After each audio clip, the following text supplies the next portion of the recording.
Good evening, everyone. I'd like to call this regular meeting of the Bedford County School Board for May the 12th, 2022 to order. Before we get started, I believe we can now eliminate item 1.02 to allow a member to participate remotely because Dr. Mealy is here. Is everyone okay with that? Okay. And Mr. Hill will not be here this evening because of family obligations.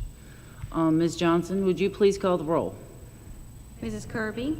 Here. Mr. Hill? Mr. Daniels? Here.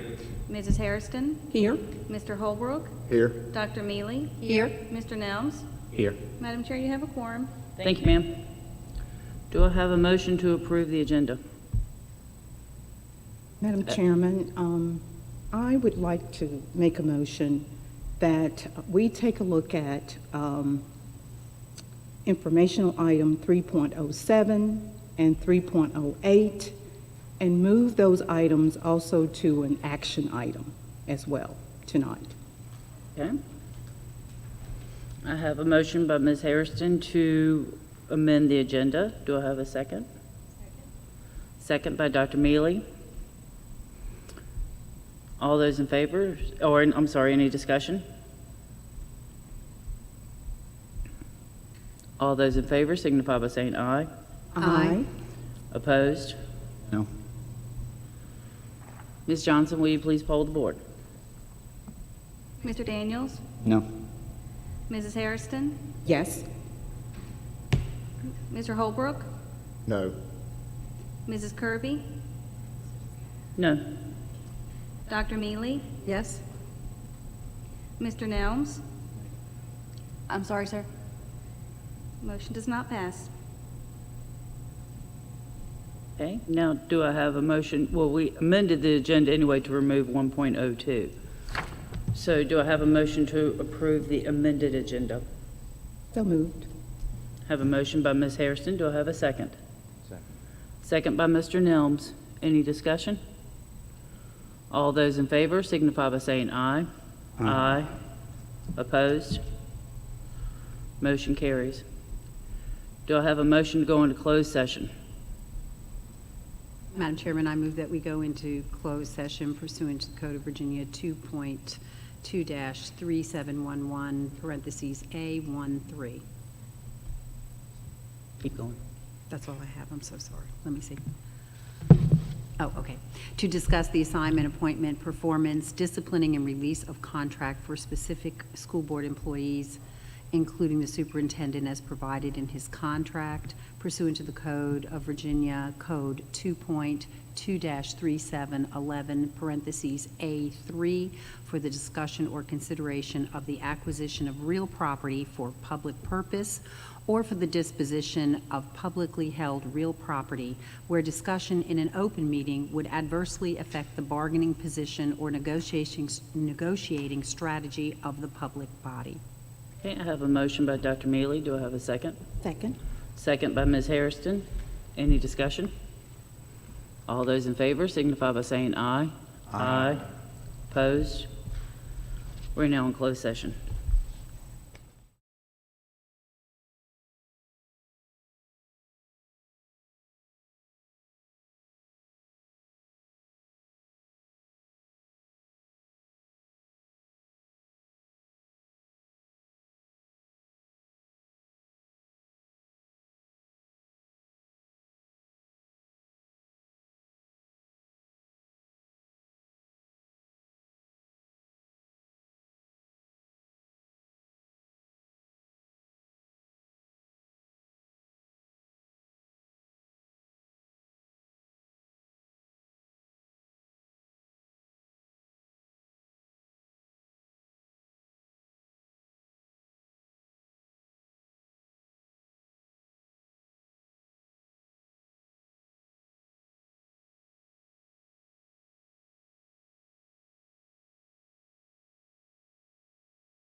Do I have a motion to come out of closed session?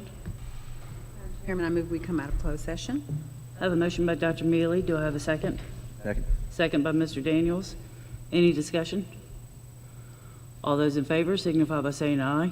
Aye. Opposed? Motion carries. Ms. Johnson, will you please certify the meeting? Whereas the Bedford County School Board has convened a closed meeting on this date pursuant to an affirmative recorded vote and in accordance with the provisions of the Virginia Freedom of Information Act, and where Section 2.2-3712D of the Code of Virginia requires a certification by this school board that such closed meeting was conducted in conformity with Virginia law. Now therefore be it resolved that the Bedford County School Board hereby certifies that, to the best of each member's knowledge, only public business matters lawfully exempted from open meeting requirements by Virginia law were discussed in the closed meeting to which this certification applies, and only such public business matters as were identified in the motion convening the closed meeting were heard, discussed, or considered. Yes. Yes. Yes. Yes. Yes. Thank you, Ms. Johnson. Okay, moving on to item 3.01, Code of Student Conduct. Dr. Dewis?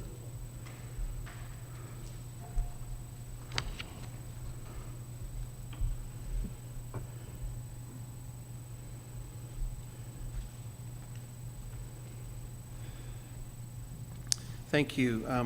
The Bedford County Public Schools Code of Student Conduct clearly outlines expectations for student behavior and provides a framework for school staff to implement those expectations.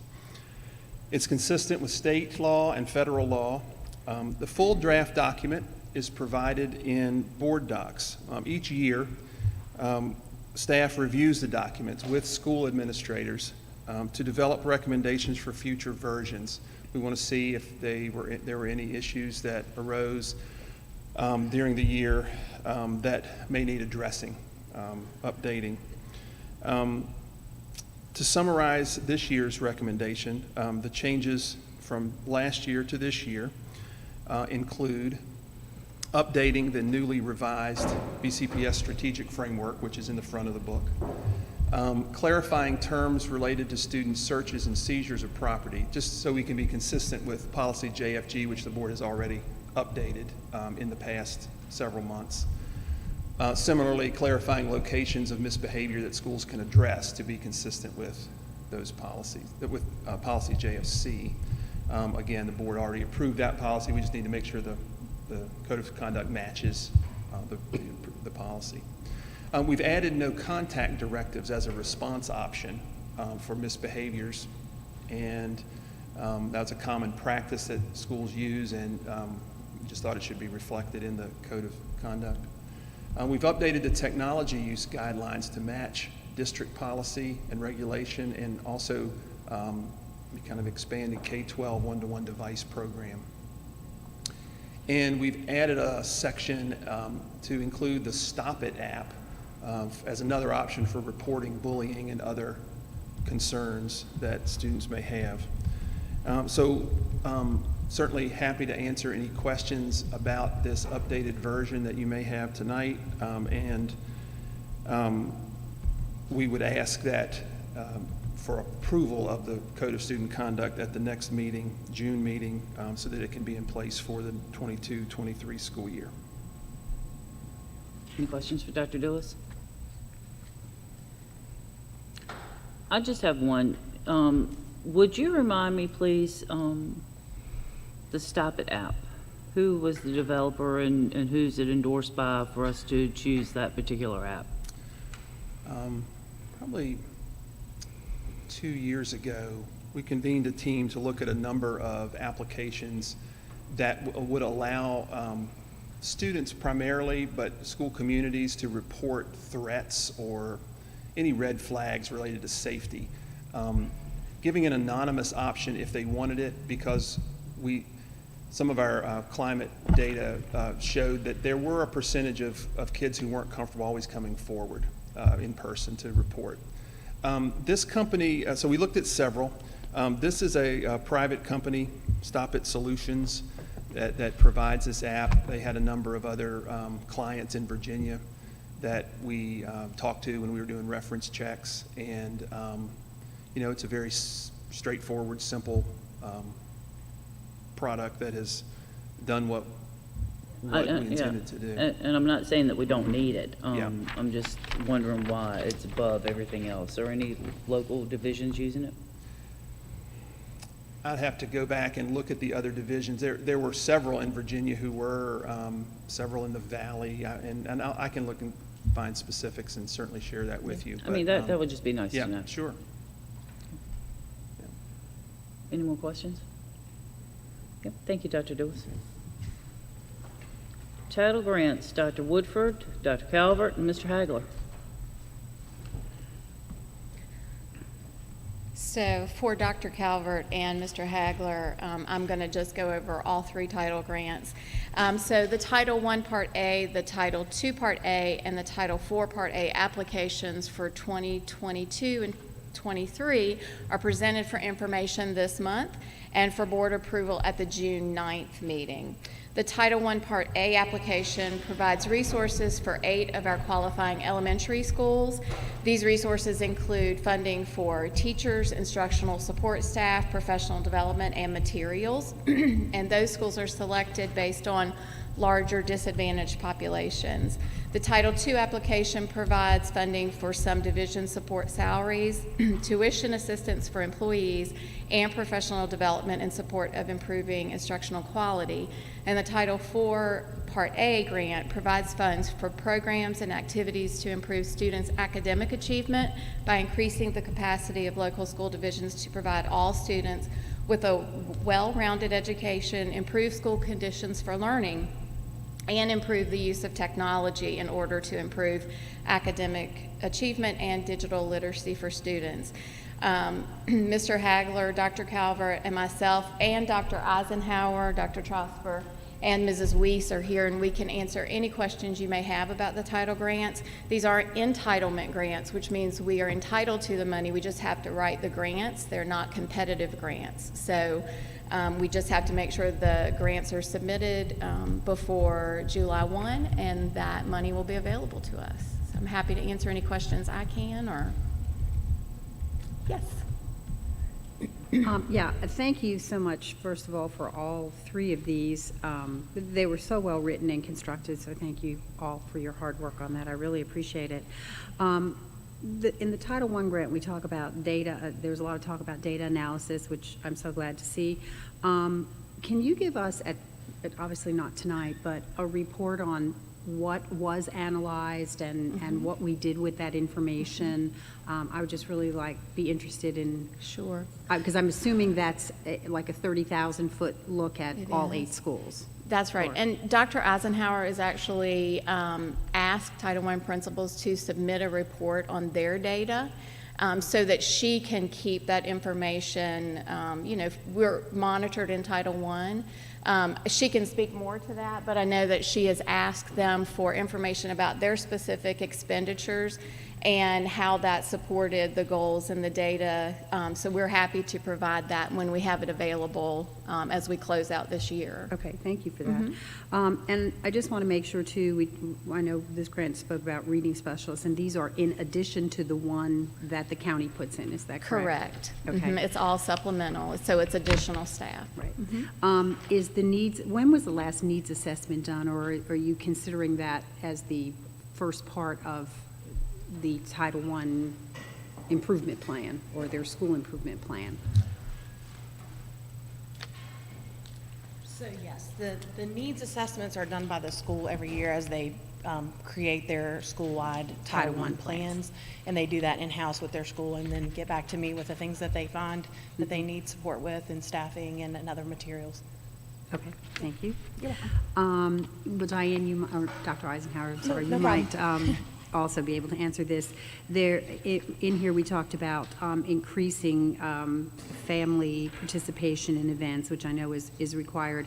What was done, and if you don't know, that's fine, you can get it to us. How many events were done this year versus what we're looking at next year?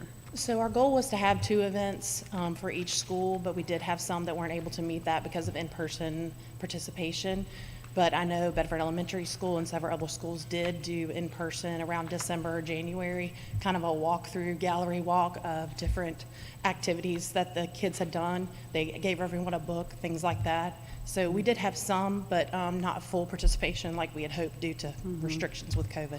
Yeah, do you think that's going to improve next year so we can get more parents in and family members in? That's the goal. That's definitely the plan for next year. Okay. Thank you. You're welcome. I'd also just like to make I have a couple more questions, but I just want to say too, the transitioning process that you mentioned in Part D there is, I just think, wonderful for the students. So I'm so happy that that's continuing and that they get to visit with their counselors, especially students with disabilities. So thank you so much for making sure we do that. I also want to say that in Section E, the reduction of exclusionary discipline practices, I hear nothing but really wonderful things about the design intervention specialists. So, and I know, Ms. Robertson, you are greatly at the head of that, and I appreciate all of your efforts. But I, in fact, spoke to his principal yesterday, who just feels like they just could not they wouldn't know what they would do without those positions. So thank you so much for continuing to have that mental health piece in place for our students. And probably Dr. Eisenhower, you might be able to answer this.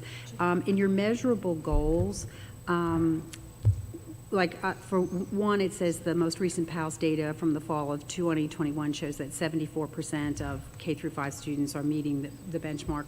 What was that last year? And are we upping the goal is what I'm interested in. Well, they actually asked us to revamp the goals this year in working with our Title I coordinator at DOE. They wanted us to be a little bit more specific in saying that this is the data point that we're using, and we're going to, either increase what we need to do for our students that are disadvantaged. Last year's goal, I would have to look and see, but we did change it this year. We didn't use the same for the SOL failure rate and things like that. And so we're reducing that failure rate. Correct. As a part reduction of failure rate, and then we also targeted just the economic disadvantaged population for that this year. And last year we did kind of an overall, which they said was okay, but since this grant is written specifically for that population, so we pulled that economic disadvantaged population specifically from the DOE site. Okay. Thank you. And for measurable goal number 2, it's the same thing, Yes. And so we're going to use a reduction in failure rate moving forward. Is that? Yes, okay. ma'am. One thing I have there, which has concerned me with especially our Title I schools, is the mention of the use of paraprofessionals to supplement classrooms and provide that extra time that they need with regard to mastering skills that we've identified as weak skills. My problem is that I've heard from principals who say they're always being pulled because of the sub situation, which I know is a whole nother problem. But I guess my issue is, how are we saying we're going to be in compliance with this if we're pulling those paras? Is there something, can we figure out some sort of plan or something? Because when you look at a disadvantaged child and you say, oh, okay, they're going to get an hour and a half a week more of instruction, but that paraprofessional isn't there to provide it, they just don't get what they're supposed to be getting. Right. I think that, I don't know if you're following, the board is following the Literacy Act that was just passed at the Virginia state level. That's going to require specific documentation per child for reading intervention. And it's going to be a plan that's actually documented, with a division level tool that all teachers will use and will have to sign off. So I think the focus will definitely be on making sure that we're not pulling those paraprofessionals or teachers or resource teachers, reading specialists, away from kids to covering classrooms. Again, a lot of our sub-issues really are brought on by things that have been going on the last couple of years, which we really hope won't be an issue as we move forward. So I think what we've seen as an issue in the last year or 2 years, my hope is that we won't see that. It may be that we're going to have to go in and supplement if we continue to see that, but there's very there's going to be strict documentation from the DOE that we're required to do. So we'll watch that carefully.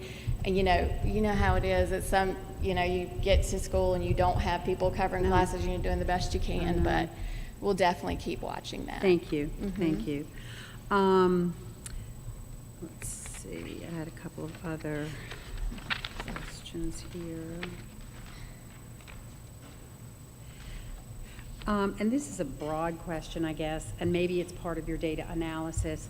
When we spend this money and we hire people, or we buy programs, or supplemental materials, whatever it is we're doing to help support these children, how are we determining that this, what is it up to now, 1.5 million, almost 6 million, is actually, that what we're doing is actually, in fact, benefiting these children? Because I think as teachers, if we're all honest, we've purchased programs and we've said, yeah, that didn't work, or something that we've done that didn't work out so well, and that's part of the teaching process. We're not mind readers, and we don't have a crystal ball. So what are we doing to say, yes, we put these extra reading specialists in there, or we put an instructional coach in there, and in fact, it did show that our students performed better when they had this extra support? Well, I think one thing that Dr. Eisenhower has done that's fairly brilliant is that she is asking principals, like, look at your budget and then talk to me about how that impacted students. So that's part of the report and the information she's gathering, because principals are really the ones that need to kind of monitor their expenses if they're using it in personnel. I think it's easiest to see it maybe in personnel because you're reducing class sizes, and so overall, do you see improvements in reading scores or math scores? But we are, Dr. Trosper and his team, and again, that's just a thank you to the board for giving us such a solid instruction team to focus on core instruction. They have been closely monitoring usage reports for every program that we have purchased over the last 4 to 5 years, and we are specifically looking at, is it being used and what's the impact? And if it's not being used well and it's not a great impact, we're trying to reduce the number of programs so that we can monitor it better. So I don't think I was able to answer your question, but what I would say is that we are monitoring it better because we don't want to have 50 programs that we don't know are working or not. So we're going to reduce those down to a manageable program, and also programs that are being used across the school division so that we can see what is the effect specifically by school. So we are starting to really dig into that data, and I hope that kind of gives you kind of where we're headed. So I think we can answer that question in a year from now much better than right now. Okay, that would be what I'm really interested in, because it's 1.6 million. Absolutely. And, if we're just throwing money at a wall, we need to redo that. And as a teacher, I've done that, Absolutely. We picked something that just wasn't effective. So thank you for that. I have just a couple more.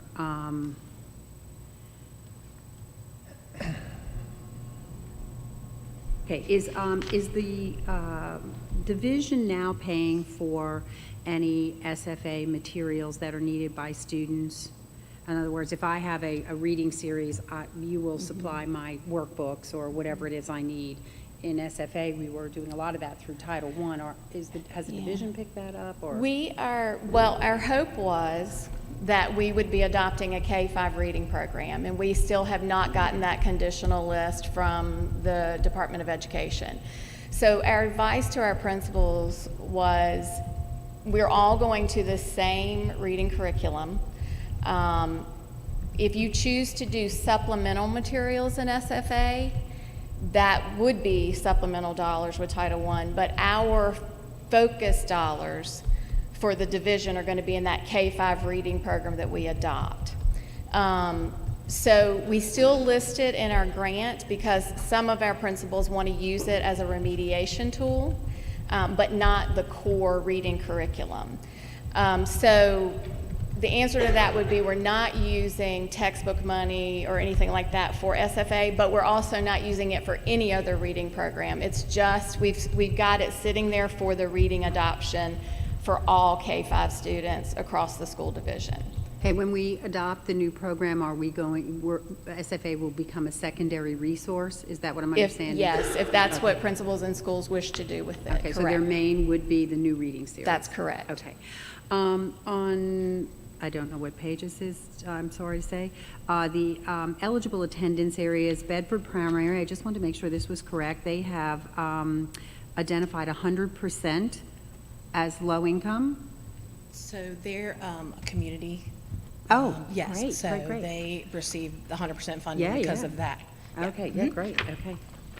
I think that was, let me just check, please.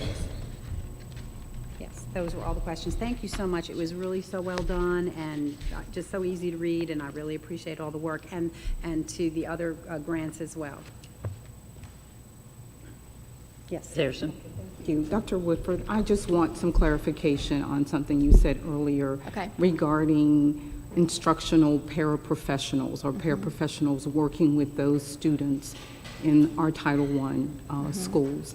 Did I understand you to say that those paras are not going to be allowed to be used in any other classroom? Help me explain that again to me. I thought maybe I missed part of Right. that. No, I don't think that I could ensure that 100% because I don't know what will be going on or happening in schools in our substitute situation. But in the past, we've documented that additional 2.5 hours required supplemental reading or remedial reading. Basically, it's been a school-based document, it's been school-based, and we've just said to reading specialists, make sure you keep up with that. The DOE is now saying it's going to be much more stringent than that. So if I am a principal and I say that Mr. Trosper or Dr. Trosper, sorry, needs 2.5 hours of additional instruction, I'll have to keep that in a form and I'll have to certify as the principal that I made sure that happened. Whether that, if I had to pull a para, then I make sure that I make up that instruction to ensure the students are getting that additional remedial instruction. So at the division level, we're going to create a form that so we're monitoring that and helping principals monitor that to be sure that students are getting the required remediation that they're supposed to get, in connection with that PALS identification and screening. And so it could be that a para might be pulled. We're hoping, that we won't have those issues next year. But I'm still going to ensure that those students get that remedial time, whether it's with an additional time with their teacher or an additional time with a reading specialist or a para. Okay. Does that help? It does. Okay. I don't know if I can ask this question. It's not really related, but it's sort of related. It's the reading adoption. May I ask the reading adoption question? So, Dr. Woodford, we know we haven't gotten that information yet. Right. So I guess I'm thinking, what are you guys going to do? What will the division do?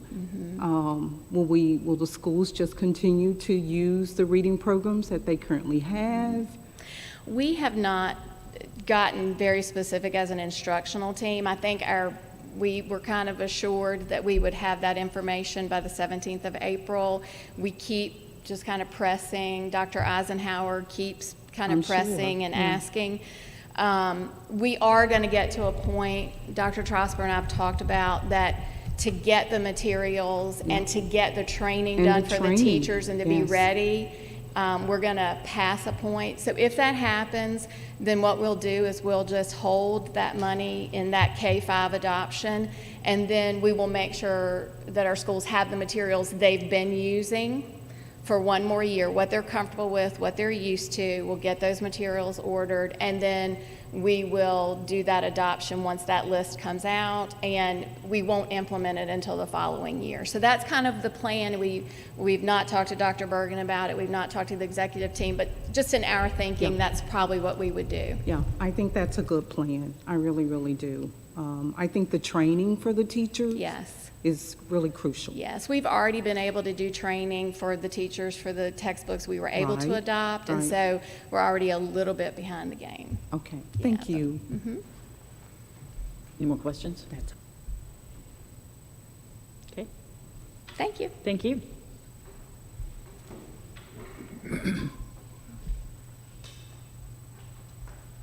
that. Okay. Item 3.03, workers' compensation for board members. Mr. Hagler? Yes, good evening. Our insurance company approached me about whether we would like to go ahead and add board members and list them as an employee in our policy, so you would be eligible for workers' compensation. Unlike other things that we add to our policy, this has to be specifically a board action that has to take place. So I'm bringing you this resolution. I'd recommend you go ahead and add this to our insurance policy, and this would be brought back at our June meeting for you to take action on, and then that would be incorporated into our insurance policy for next year. Be happy to answer any questions you might have, but it's a specific board action that has to take place to add that in. Any questions for Mr. Hagler? Has something happened that has brought this on? I mean, I I'm asked the kind same of question. I concerned think about- there was a conference, and one or two board members might have gotten injured at a conference in, in Richmond or somewhere, and there was nothing in place for that. So that's why they brought this to our attention. So I think they've been doing this with every single school district and making sure that if you want to proceed, this would, minimal cost to this, if any. But they just want to make sure that it's specifically in there. So yes, there was probably an incident or two with other board members from other districts where they did not have access to that. Okay. Any more questions?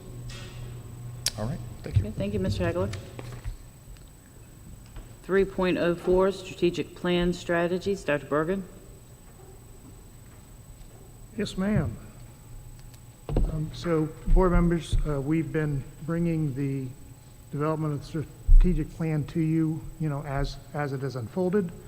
So we're nearing the finish line. So tonight, this is an informational item, and then I will ask you to take action next month to adopt the strategic framework, which will guide our work as a school division starting July 1st through the next 5 school years. So to begin, and just to remind the board and the community on the next slide, the board has already taken action on updating the vision and mission statements, and as I've been out visiting with the schools, I've been talking with the staff that vision and mission statements should just roll off your tongue. They shouldn't be hard things to remember. They should be things that got to work and that we live by. And based on the reaction I'm getting when I'm speaking with people, I think they make a lot of sense to folks. So I'll teach it to you like I've been teaching it to the staff. I say, if you can remember the school division you work for, Bedford County Public Schools, and that's BCPS, you can remember the vision statement.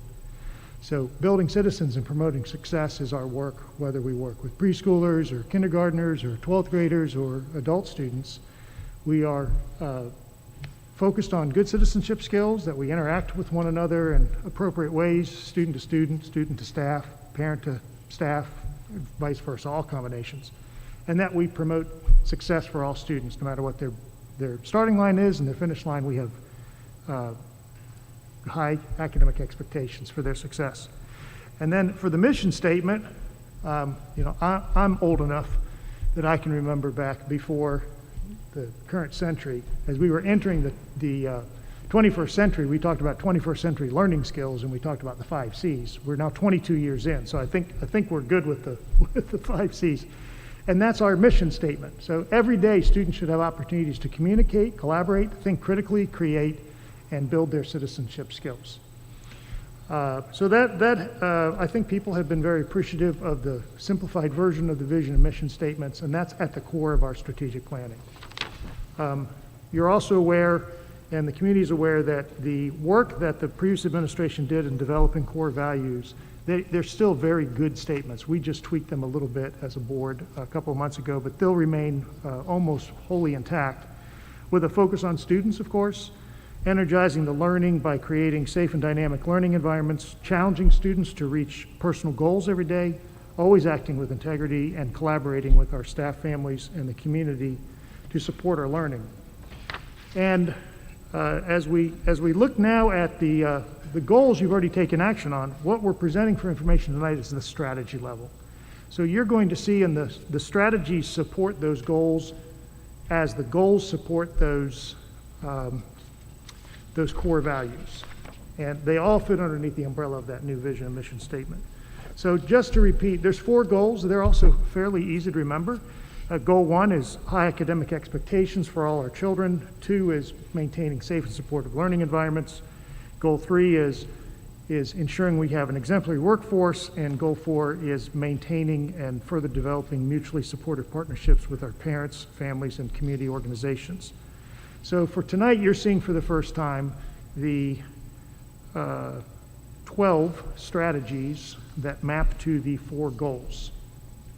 And then once the board adopts these strategies, this will lead our work each year in developing a detailed work plan, even more meat on the bone, if you will, as to how will we, what resources and actions will be required in order to further each of these strategies. So just for the public's sake, and because the print is a bit small there, I'll just quickly read through the 10 strategies for each of the goals. Remember, that first goal is high academic expectations. So part of that is to expand access to more preschool programs in Bedford County so that students have an opportunity to participate in high-quality early learning experiences to strengthen their social, emotional, and foundational literacy skills, which are certainly essential for school readiness. Secondly, under that same first goal, we will continue to research, design, and implement an evidence-based pre-K-12 comprehensive literacy plan, which we were just talking a bit about with the questions the board had about the title grant. This will include strategies to address opportunity and achievement gaps among student subgroups so that all students attain foundational knowledge and transferable skills to cultivate confident, proficient, lifelong readers.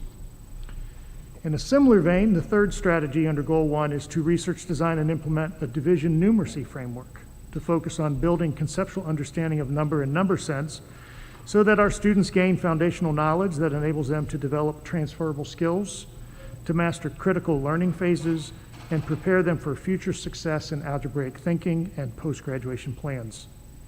And then the fourth strategy under that first goal is to increase our on-time graduation rate, along with more opportunities for dual enrollment coursework and CTE credentials, industry credentials, so that all of our students will acquire post-secondary readiness skills. Under Goal 2, there are also 4 strategies. The first is, remember, this is to ensure that we have a safe and supportive learning environment. So as I talk about this goal, safety in all ways, physically safe, mentally safe, emotionally safe, socially safe. If we don't meet this goal, we can't do anything else. We just know the brain shuts down when you don't feel safe. When you don't feel physically safe or socially, emotionally, mentally safe, you're incapable of really higher level learning. So the first strategy is to make sure that we're creating modern learning, work, and activity spaces so that our students and staff have comfortable, safe, and inviting learning environments.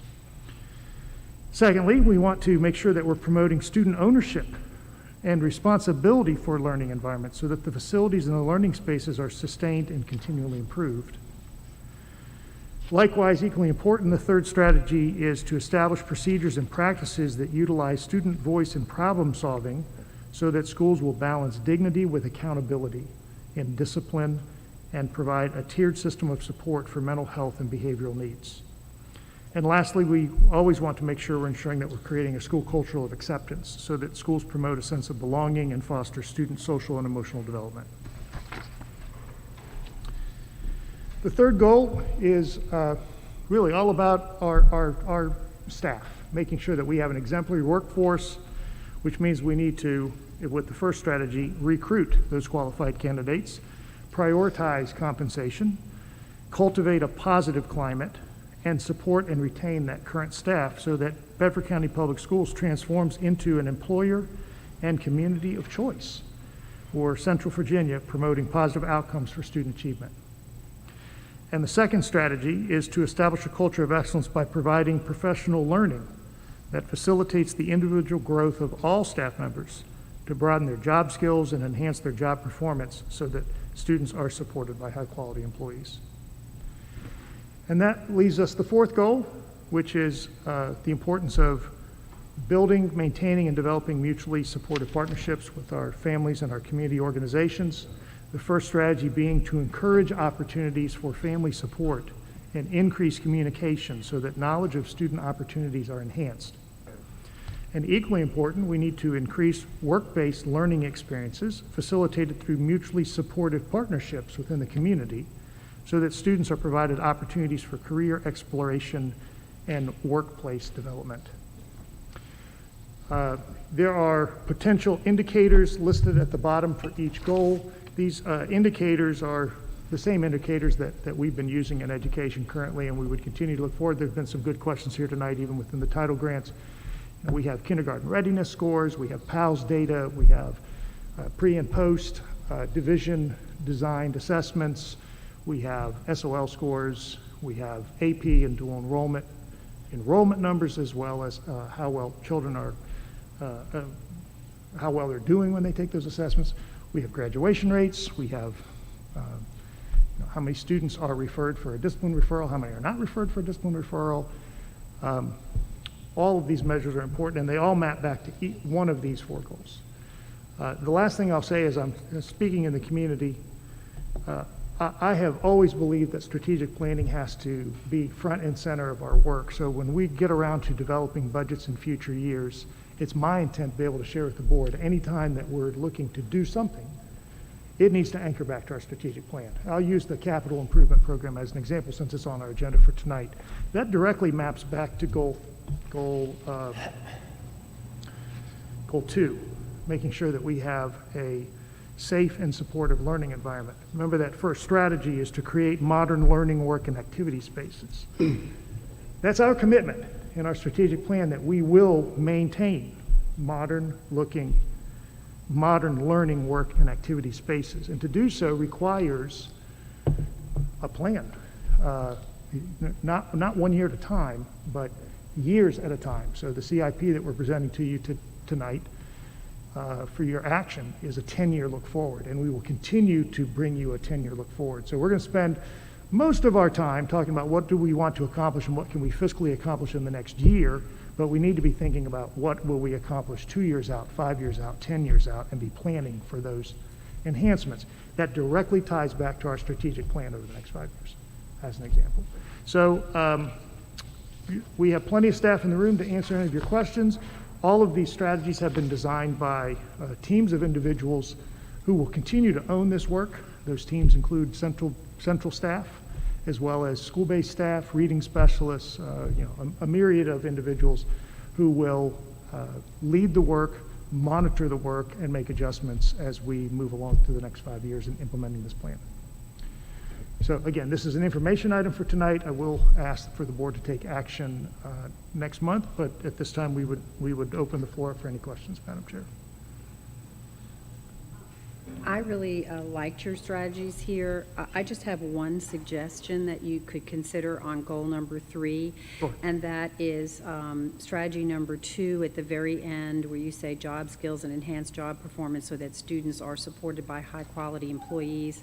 I think we have high-quality employees, so maybe continue to be supported by high-quality employees, because as a first read to me, it just read that maybe we don't have high-quality employees. Okay, so finding a way to acknowledge that we have high-quality employees. Currently, and we're going to continue. Sure. Yeah. We can certainly, well, And let's that's just a suggestion. You may talk about it and say, no, we like it the way it is. I'm just saying that was my first read. That's what I well, thought. it would be an easy fix, Dr. Mew, if we just say so that students continue to be supported by. If the board has no objections to that, we can certainly make that change here tonight when we bring it back for action. And I don't think it changes the essence of the work of the team that created this goal.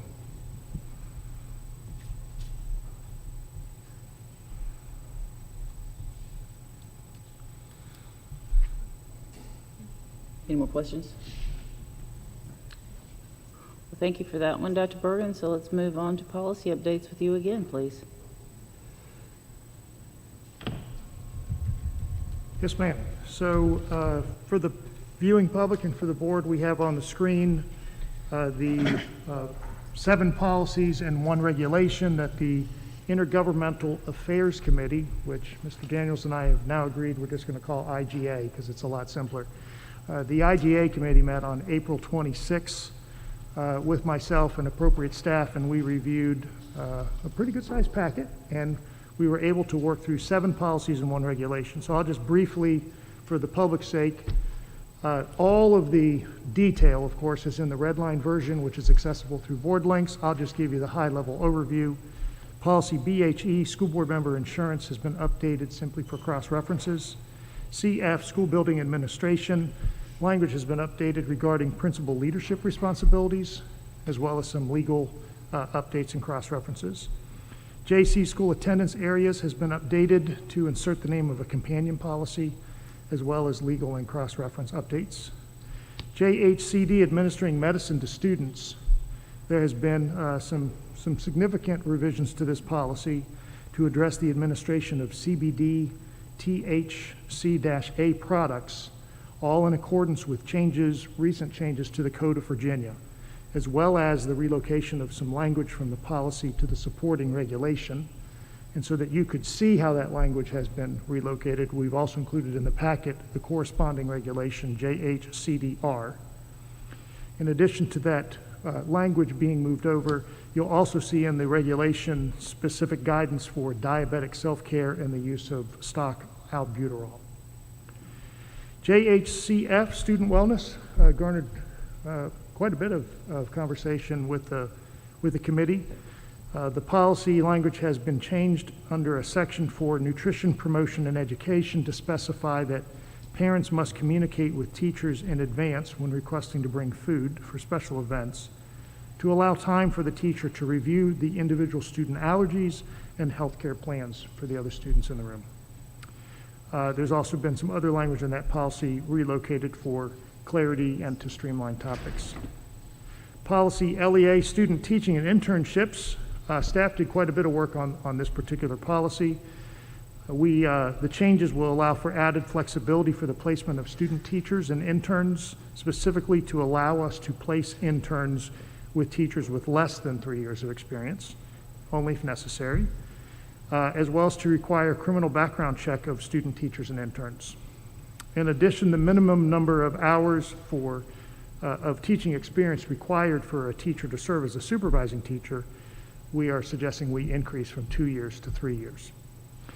And then lastly, LI, relations with educational accreditation agencies. The policy language changes include simply grammatical corrections and the removal of an outdated state code reference.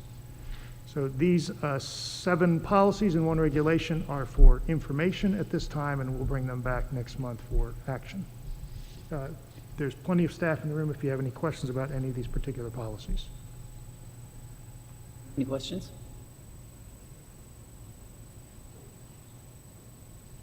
Any questions? Okay. Thank you very much. Item 3.06, Superintendent Designees for 2022-23. Dr. Bergen. Yes, ma'am. This is an annual requirement of the board to take official action and appoint designees for the superintendent in the unlikely event that I am not available. So again, this is just for information tonight, and we'll ask you to take action next month. I'm not recommending any changes to the current list of designees that have been in place this year. That would mean that Dr. Dewis, our Chief Operations Officer, would be my designee on operational matters. Mr. Hagler, our CFO, would be my designee on financial matters, and Dr. Woodford, our Chief Learning Officer, would be my designee on curriculum and instructional matters. And then if there was anything that didn't fall under those 3 broad categories and someone needed to make a decision and I was unable to be in communication, or there was some other, imperative, time-sensitive matter, Mr. Hagler would be my designee on all other matters. Any questions about this list? So again, I'll ask you to take action next month on that. It's really a formality. Questions? Okay. Thank you, Dr. Bergen. Okay, let's move on to 3.07, Resolution for Parental Rights. I'm sorry, Mr. Hill, excuse me, can't be here this evening. He and Dr. Bergen have worked on this together. And of course, it's just here as an informational item tonight. I would like to read through the resolution, and so that way we know what we're looking at, and for the people who have not seen it at home. A resolution to affirm the commitment of the Bedford County School Board to the fundamental rights of parents to direct the education of their children. Whereas parents are in the best position to know their own child's needs and circumstances, and therefore should maintain authority over all decisions that could impact the health and well-being of their children. And whereas the fundamental right of parents over the upbringing of their children has been unequivocally established in the United States, and the natural fundamental right of parents to determine and direct the care, teaching, and education of their children has always been a cornerstone declaration in Virginia law. And whereas the Bedford County School Board recognizes Section 1-240.1 of the Code of Virginia entitled Rights of Parents, which emphatically states a parent has fundamental rights to make decisions concerning the upbringing, education, and care of the parent's child. And whereas the Bedford County School Board believes that all academic success begins by embracing these fundamental parental rights in our educational institutions, and whereas it is essential that parents' voices are respected and incorporated into the development of the academic curricula to ensure that the children are receiving an appropriate education, and whereas one of the Bedford County Public School Division's stated policies is to recognize that the education of each child is a responsibility shared by the school and the student's family, and whereas the Bedford County School Board believes that education must focus on academic subjects and, without exception, should not include personal bias and/or personal political opinion, grooming, or indoctrination. And whereas the Bedford County School Board believes that any parent has the right to see and evaluate all surveys, data collection, and psychological profiling before they are administered to Bedford County students, and that parents have the right to opt out of any or all such testing, participation in, and/or data collection. And whereas the Bedford County School Board believes that teaching social skills to help students make positive behavior choices and embrace a strong work ethic to develop into good citizens is desired, as is included as one of the Bedford County Public School Division stated missions. And whereas the Bedford County School Board cannot continue to receive taxpayers' dollars for the Bedford County Public School Division if it will not adhere to Section 1-240.1 of the Code of Virginia and all of its practices. Now therefore be it resolved that the Bedford County School Board affirms our commitment to the fundamental rights of parents to direct the education of their children, including a central role in what it is their children are learning, and be it further resolved that the Bedford County School Board administration and employees will uphold the traditional partnerships between teachers, students, and parents by directly communicating with and involving parents in their children's education. Okay, we'll present this for a reading tonight, and then we'll vote on it next month. Any questions, comments? Okay. I think we got time to do 3.08 before dinner. Dr. Mealy. Okay, I had asked that we also look at a resolution in support of our teachers and staff in Bedford County because I feel like the two things go together. I also feel that if we have a support of parental rights, a resolution in that fashion, we don't want to elevate one group above another. So I thought it was important that we also resolve to support our teachers and staff. So this is a resolution in support of the teachers and staff of Bedford County Public Schools, a resolution to affirm the commitment of the Bedford County School Board to the support of Bedford County Public School teachers and staff, and to recognize the value they bring to our division. So whereas the Constitution of Virginia Article 8, Section 1 requires the General Assembly to provide a system of free public elementary and secondary schools for all children throughout the Commonwealth, and shall seek to ensure that an educational program of high quality is established and continually maintained, and whereas the existence and continuation of a strong and effective system of free public education for all children is essential to our democratic system of government, and whereas the Bedford County School Board understands that high-performing schools are necessary to the continuing growth of our country and quality of life in Bedford County, both today and in the future. And whereas the Bedford County School Board recognizes that high-performing schools are contingent upon the quality of teachers and staff, and whereas the teachers and staff should be accorded high public esteem reflecting the value that our community places on public education, and whereas the teachers and staff of Bedford County Public Schools have committed their knowledge, skills, and life's work to educating, inspiring, and supporting all students in Bedford County, and whereas the teachers and staff recognize that community involvement and building authentic relationships with parents and families is essential to the provision of a quality education, and whereas teachers and staff recognize that it is imperative that a robust selection of classes and after-school programs are necessary to promote the holistic development of all students for employment and personal success in the 21st century, and whereas teachers and staff support and recognize accessibility to the established curriculum as a right of all students, and whereas teachers and staff emphasize the importance of high-quality, student-centered instruction, not high-stakes testing, is the key to a well-rounded education, and whereas teachers and staff are committed to the development of professional learning communities to enhance individual growth and thereby improve the quality of instruction and student achievement for all students, and whereas teachers and staff had demonstrated an unwavering commitment to the students and families of Bedford County, now therefore be it resolved that the Bedford County School Board affirms our fundamental commitment to the support of our teachers and staff and their invaluable contribution to the education of all students in Bedford County Public Schools. And be it further resolved that the Bedford County Public School Board acknowledges that without the dedication of our teachers and staff and board support of their extraordinary efforts, the high-quality education currently afforded to our students would not be possible. Thank you, Dr. Mealy. I noticed that what you were reading from is a little bit different than what I have. Could we all get an updated? Yeah, oh, I'm sorry, I thought I sent that update to No, Diana. ma'am, that's Did I not what I send have. that? I only have the one document you sent me, Okay, that's what I my put on fault board then. docs. I will get that That's to fine, her. but would you make sure we get Yes, it? absolutely. Thank you very much. Sure. Any questions for Dr. Mealy? The first document with the parental rights, that's gone through, Marcus and Dr. Bergen.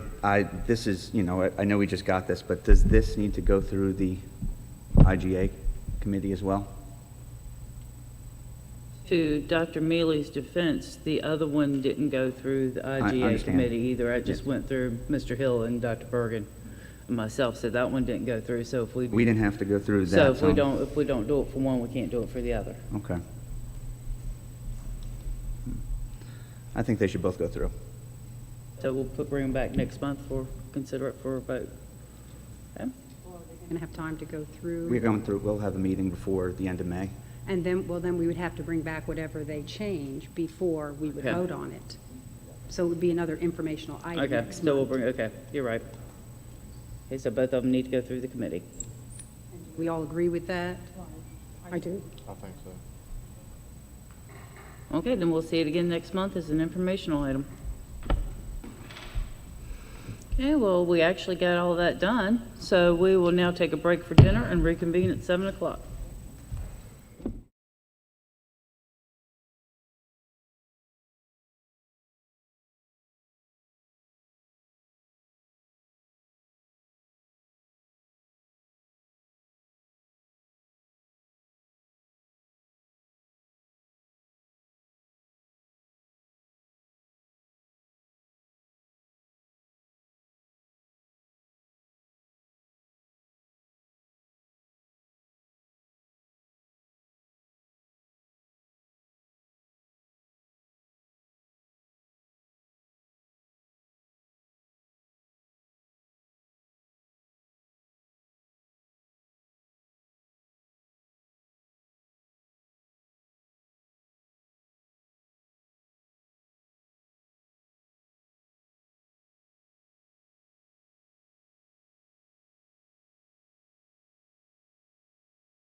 Good evening, everybody.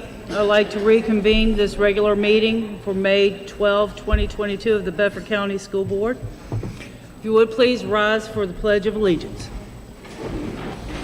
I pledge allegiance to the flag of the United States of America and to the republic for which it stands, one nation, under God, indivisible, with liberty and justice for all.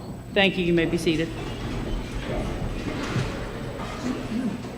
Okay, we're going to pick up with item 5.02 on the agenda, recognition of students and staff. Mr. Edwards.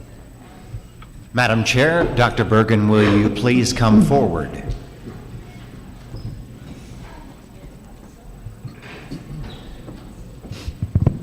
Here?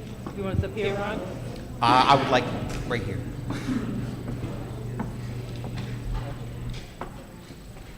No.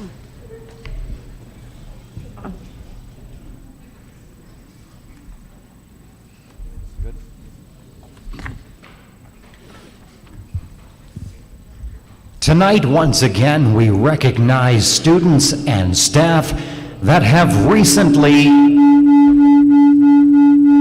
heard feedback.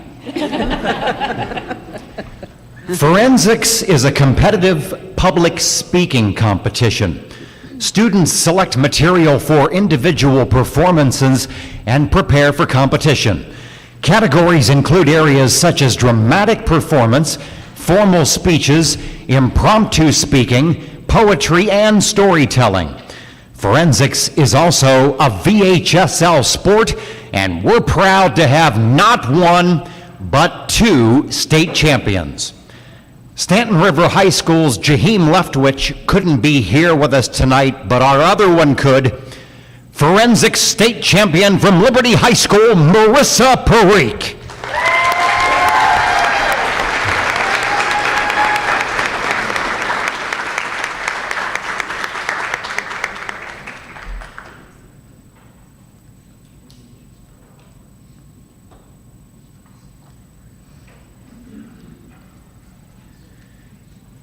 And we're also proud to have a state runner-up in forensics as well, Jefferson Forest High School's Paul Reed, who also could not be with us tonight.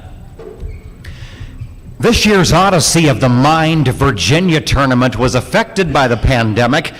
Instead of it being in person, the contest was virtual, and there was only one very large state tournament instead of preliminary regional tournaments.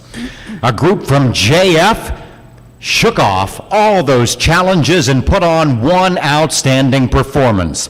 The team performed their solution to the problem, Life is a Circus, and submitted it virtually in March.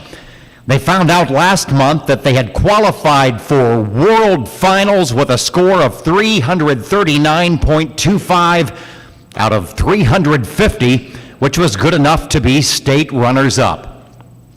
The team has met twice a week since November to come up with their solution to the problem, and now 2 team members are not able to attend World Finals, so the team is having to modify the performance to fix the issue of 2 missing members. Whole lot of fixing this team has done. It's the school's first ever qualification for World Finals, so there's plenty to be proud about. Team members include Ella Weichel,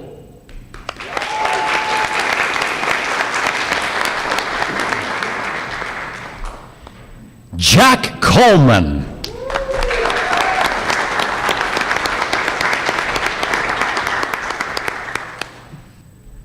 Olivia McAvoy,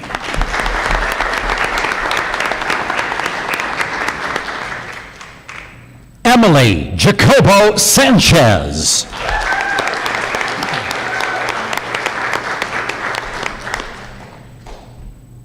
Riley Ferris,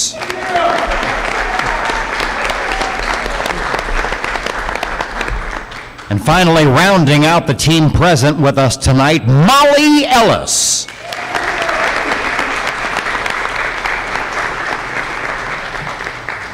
Not able to be here tonight, Katie Rodriguez Ramirez.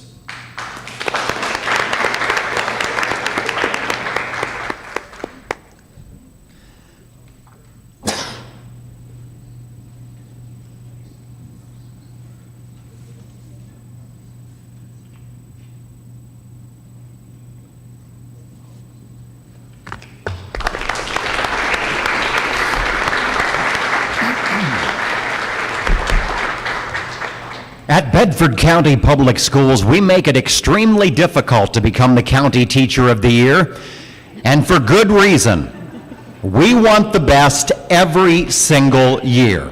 Our individual schools first hold their own contests. Teachers are nominated by their peers, and a committee at each school is then formed to determine the overall winner.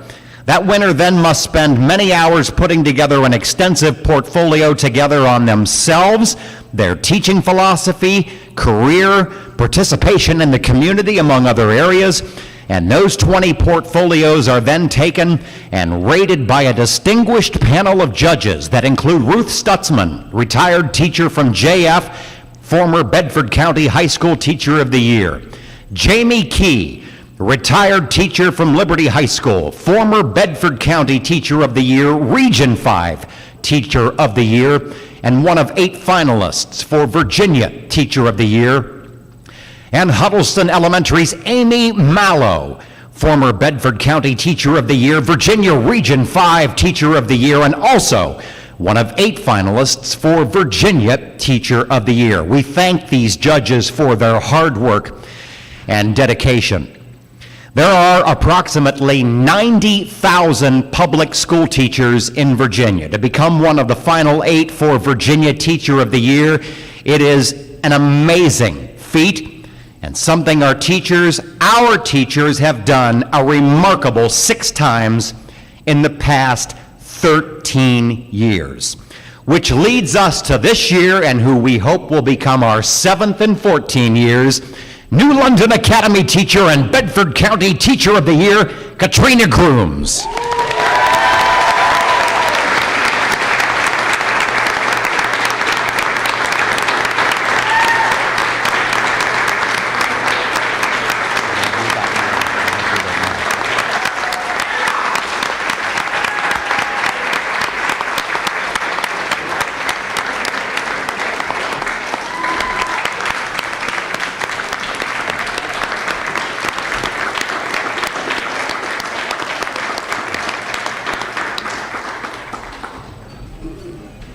Thank you. Madam Chair, Dr. Bergen, you can please have your seat. Thank you, sir. Thank you. Because of the generosity of area businesses, Mrs. Grooms will be receiving nearly $4,000 in cash and gifts.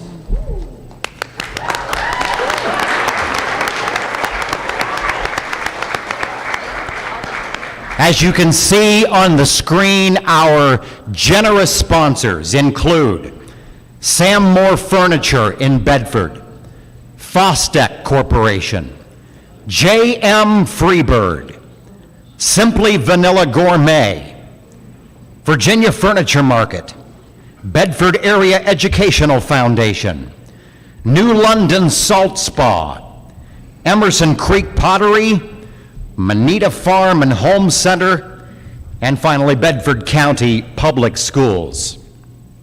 To be honest, it's not easy to get a business to donate when we can't promise them much of anything in return, and that's why we highlight our sponsors this year for being so generous toward our educators. We encourage our teachers, and we also encourage the public to frequent these businesses because they truly care about our educators. Thank you. Thank you, Mr. Edwards. Congratulations to everybody, and what a talented group. Okay, now we're going to open up to item 5.03, public comment. The public comment portion of tonight's agenda is limited to 40 minutes. Speakers are asked to state their name, address, and voting district. The school board is here to listen to your comments, but will not engage or respond to speakers during this 40-minute period.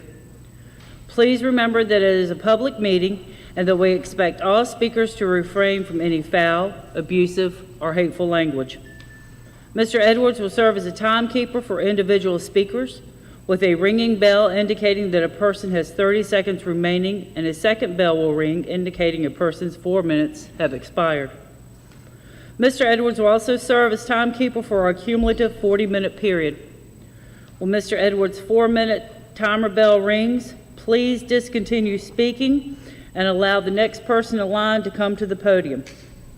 Should you be unable to finish your comments, please give them to Ms. Johnson and she will give them to the board members.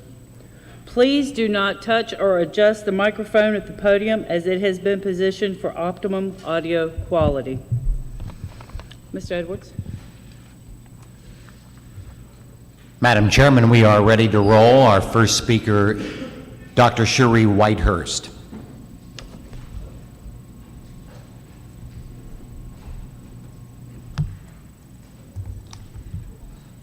Madam Chair, members of the board, my name is Cherie Whitehurst, and I live at 1310 Vistarama Lane, Bedford, Virginia, and I live in District 7. Public education was established in our country to ensure our young people would have the knowledge and the ability to become productive citizens and to be able to participate in our treasured democratic process. By knowing their rights and by knowing how to protect their freedoms. The education of our country's young people begins with the parent as the child's first educator. A parent, however, must never stop serving in this role. In fact, for a young person to be successful and to reach his or her full educational goals, the parent must continue to fulfill the role as first teacher. When citizens sign up to be teachers or employees in public school, they are answering the call to give of themselves and to take our country's young people on a journey of learning that will equip them and our country for a successful future. Public education cannot be successful without the parents, the teachers, the school employees, and community members all working together to educate our children. A resolution is a formal document that makes a statement about an issue that is so important that the governing body wants to have a record of it. A resolution also provides documentation that a particular law, policy, or regulation will be followed. On your agenda this evening, you have 2 resolutions as informational items. One to honor the rights of parents, and one in support of the teachers and staff of Bedford County Public Schools. What is happening here this evening is the fortification of a bridge between the home and the school. I commend you for drafting these important statements or resolutions regarding parental rights and for how you support and you appreciate the work of teachers and staff of Bedford County Public Schools. In the future, you'll be voting to adopt these resolutions. I'm looking forward to these resolutions passing, therefore fortifying the bridge between the home and the school.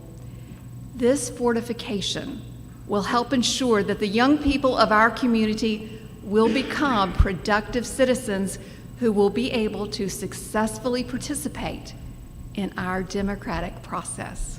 Thank you. Thank you, Dr. Whitehurst. Dave Dietrich.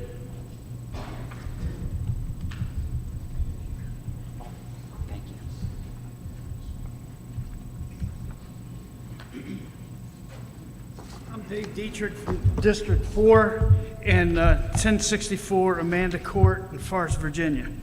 Ladies and gentlemen, what is Western civilization?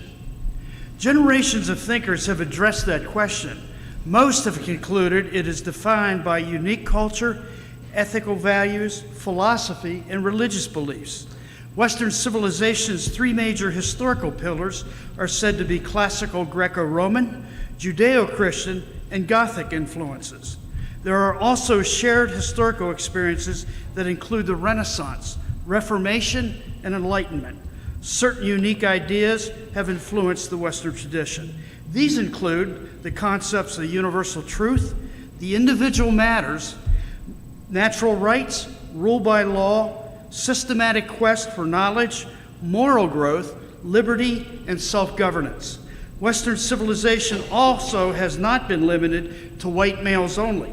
It has been a grand, universal idea shared by both men and women of all races and various ethnicities, many of whom have enriched broader enlightenment profoundly. This is because Western civilization has valued the natural rights in the individual and not the tribal collective, thus creating equality under the law and equality of opportunity. Until recently, education tended to follow these major precepts of Western thought. Education was focused foremost on sublime ideas. Education was once grounded in quest for truth, wherever truth may lead. Education advanced both individual and societal discovery while promoting critical thinking, the virtue of thinking. Education shaped character through moral growth. It taught prudence, temperance, fortitude, industry, perseverance, and many other moral values. Today, education seems mainly focused on the students, career educators, bureaucratic interest, and progressive ideology, not enlightenment. Overall, discovery, intellectual, and moral flourishment seem to have yielded to self-serving satisfaction, although clearly many educators today are sincere and committed individuals. Yet institutionally, education now seems not so much illuminating as it is indoctrinating. This trend also seems to be escalating. There is a cogent reason for concluding that. Since the days of John Dewey, education has existed to achieve political and social change. That explains much why today the focus appears to be on social justice and group grievances, among other postmodern themes. The new thinking also insists there are no absolutes, but there is much subtlety and irony in that position. Note how it is declared as an unquestionable imperative. Dr. Larry Arnn, classical educator and president of Hillsdale College, wrote, "The founders thought that liberal education should cultivate the practice of moral alongside the intellectual virtues. This is most certainly true, for as John Adams wrote, liberty cannot be preserved without a general knowledge among the people. The stakes are high, and the choices we make concerning how we educate our progeny will be decisive for generations to come." Thank you. Thank you, Mr. Dietrich. Jason Johnson.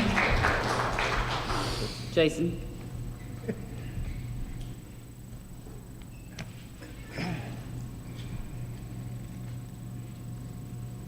Madam Chair, members of the board, thank you for this opportunity to be back tonight.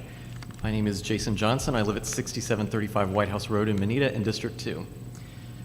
Earlier this year, one of your now former colleagues said flatly, "I don't like equity, I like equality." And evidently, you agreed with him because shortly thereafter, you replaced all uses of the term equity with equality in the strategic plan. I'm not here tonight to talk about equity versus equality, but to challenge you, as you're thinking about the CIP tonight, let equality be more than just an empty word in a government planning document. Make it your guiding principle as you think about the modern educational working facilities that our students and our teachers need. I want to talk to you about one in particular, the need for a new auditorium at Stanton River High School and at Liberty High School. In 2007, not long after mold was discovered at Jefferson Forest High School, our previous school board decided to renovate JF and build a new wing that included a brand new 900-seat state-of-the-art auditorium for the students.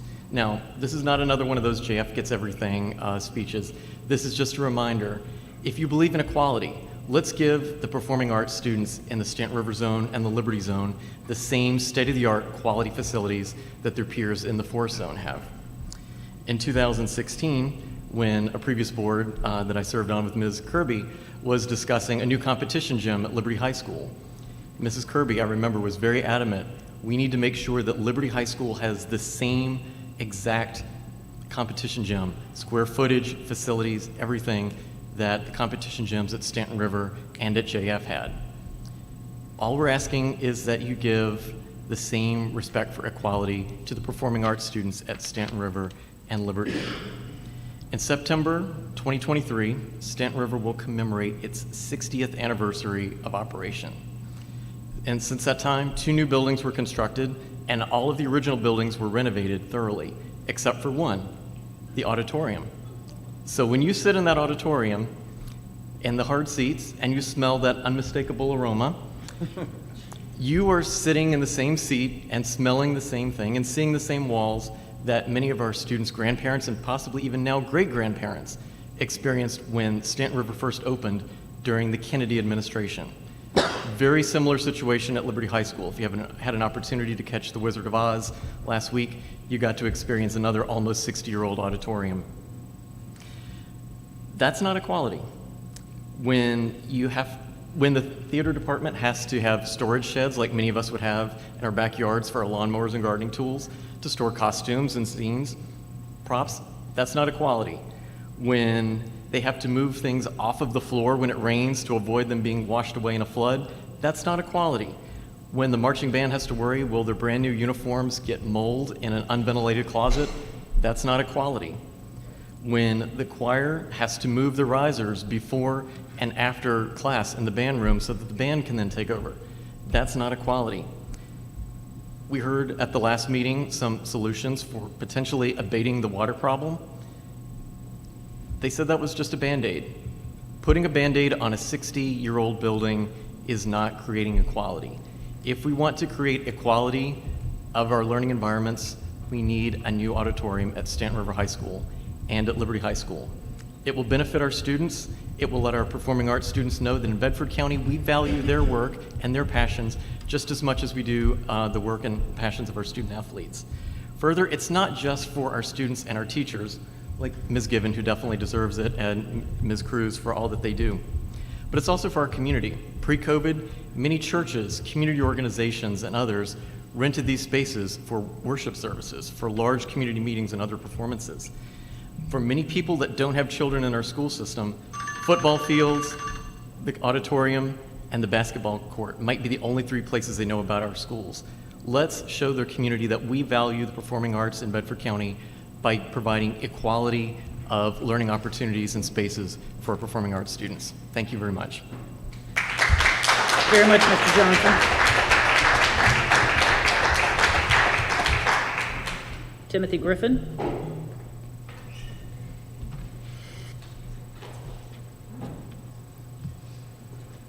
Hello, my name is Tim Griffin. I live at 109 Elk Ridge Drive in 4. Thank you for having me here tonight. I'm an attorney.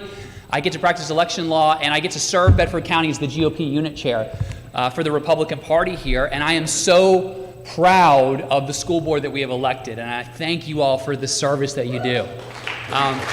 These guys are great. We brag about you all over the congressional districts and what a great job you guys are doing. I want to talk tonight about this resolution that's coming before you that I think you have the opportunity to vote on at the next meeting. Last year, I think you all know because you all were a part of it, was a revolution in our Commonwealth on behalf of parents, where we said parents are going to be prioritized rather than bureaucrats. We're going to listen to parents first. And I think that this resolution is really a natural progression of what happened last year. And it's really this affirmation to parents in Bedford County that we support you first. And everybody gets a seat at the table, but parents come first because it's parents who have children in our schools. And so I was looking over this resolution and all the great things in there. A lot of it really has to do with making sure that our parents have notice when things are happening in the school. Now, it's my belief that all over the country and all throughout the Commonwealth, and less so in Bedford County, but occasionally in Bedford County, things happen in schools that parents may not be aware of. And we want to make sure that parents feel that they're being notified when things happen that they may not be in agreement with. There's radical ideology coming out from teachers all over this nation. There are teachers trying to groom children in radical sexual ideology in school all throughout the nation. And we want to make sure that it's not happening in Bedford County. Now, if you believe that parents have a right to make sure that's not happening and make sure they're notified before it does happen, then I would ask you to vote for this resolution next week. If you believe that it doesn't happen in Bedford County and it's not really a concern in Bedford County, I want to ask you to still vote for it, because people like me are worried that it is. And I think that it would put a lot of our minds at rest to make this public statement, put it in writing, that we stand by our parents, that we make sure parents are notified, that we make sure that the parents' values are the ones that children are getting at schools and not some rogue ideology. I want to close by again, thanking you. I think when we're concerned about law enforcement issues in the county, we go to Wes Nance or Mike Miller. When we're concerned about our taxpayer issues, we have 7 Board of Supervisors that are all members of our Republican committee, which we're very proud of. But more important than any of those 2 things are our children. And you all are the officers that have stepped up to serve them and to serve us, and I'm so thankful. So many people want to go out and they want to vote for president or Senate or Congress, and yet your service here and the decisions that you make will be more important than what they do in Washington, D.C. for families locally. And so I'm so thankful to have a school board that reflects the values of Bedford County after all of these years. I came to the school board meetings last year, and the majority of school board was not listening to parents. We no longer feel that way. Thank you, and please vote for the resolution next week.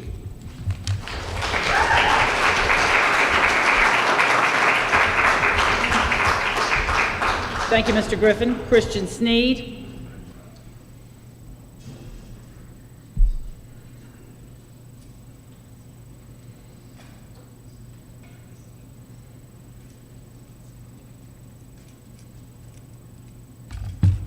That's going to be tough to follow. Good evening, Christian Sneed, District 7, Bedford County. I've titled the speech, Facts Are Our Friends, Part 3. I'm just kidding. Today I want to show my appreciation for all the teachers, the nurses, the students, and the staff. I want to let the teachers know that as a parent of 4 boys in this pandemic and post-pandemic world, I see the good that you're doing, and everyone else has noticed. More importantly, I want to acknowledge the hardships and the challenges the teachers have faced and survived this year.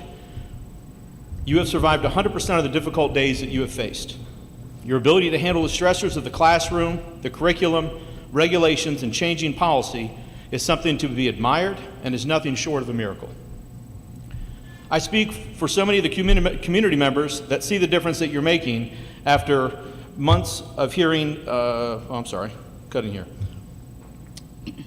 speak for many of the community members that see the differences you are making, and after last month's meeting, hearing several teachers speak, I felt it was appropriate and necessary to reiterate the community's thoughts in public format. You rightfully deserve a large round of applause as playing the most vital role outside of the home, and in some cases, both. I wish that everyone take a moment right now to check in on a teacher this week. Maybe it's just to listen, maybe it's to see if there's a need, either in their classroom or at their home. And as many of you know, it's also National Police Week, so I'd like to take a moment to thank our school resource officers, including Adam outside,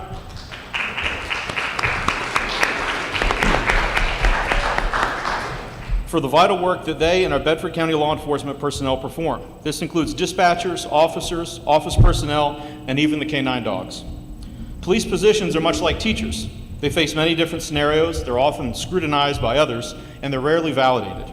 So thank you for keeping our children and our community safe. You are the community firewall, and we do appreciate you. School board, I'd like to congratulate you on all the things that you've accomplished so far this year, and all the work that you're putting in for $10 a day. I think we're getting pretty good rate of return on our investment. Specifically, I want to thank you for the subtle victories that we've had, whether it's town hall meetings where you come to listen in an open format and engage, longer public comment speaking, teacher pay increases, or pushback on budgetary spending items, and most importantly, your willingness to listen and interact. I've contacted each of you in different ways, whether it's video or chat, or it's email or calls, or even in person, which is my favorite, which is face-to-face. So your ability to be approachable, amicable, and available to the public is not gone unnoticed.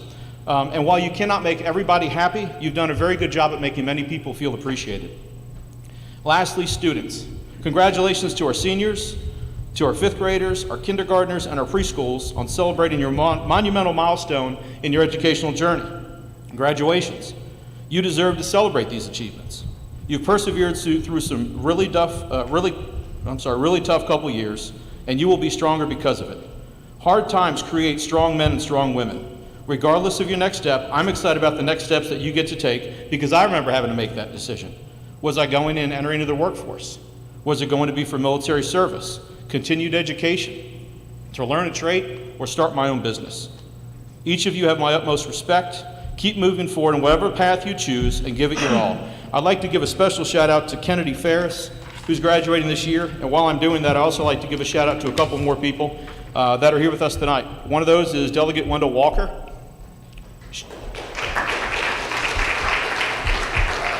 Sheriff Mike Miller. Congressman Bob Good's wife, Tracy Good. Tim Griffin, who was just here, the GOP unit chair,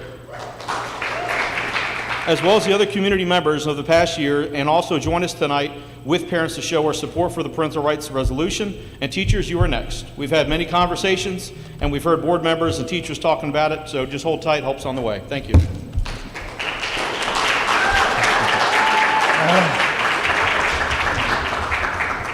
Thank you, Mr. Sneed. Cole Price.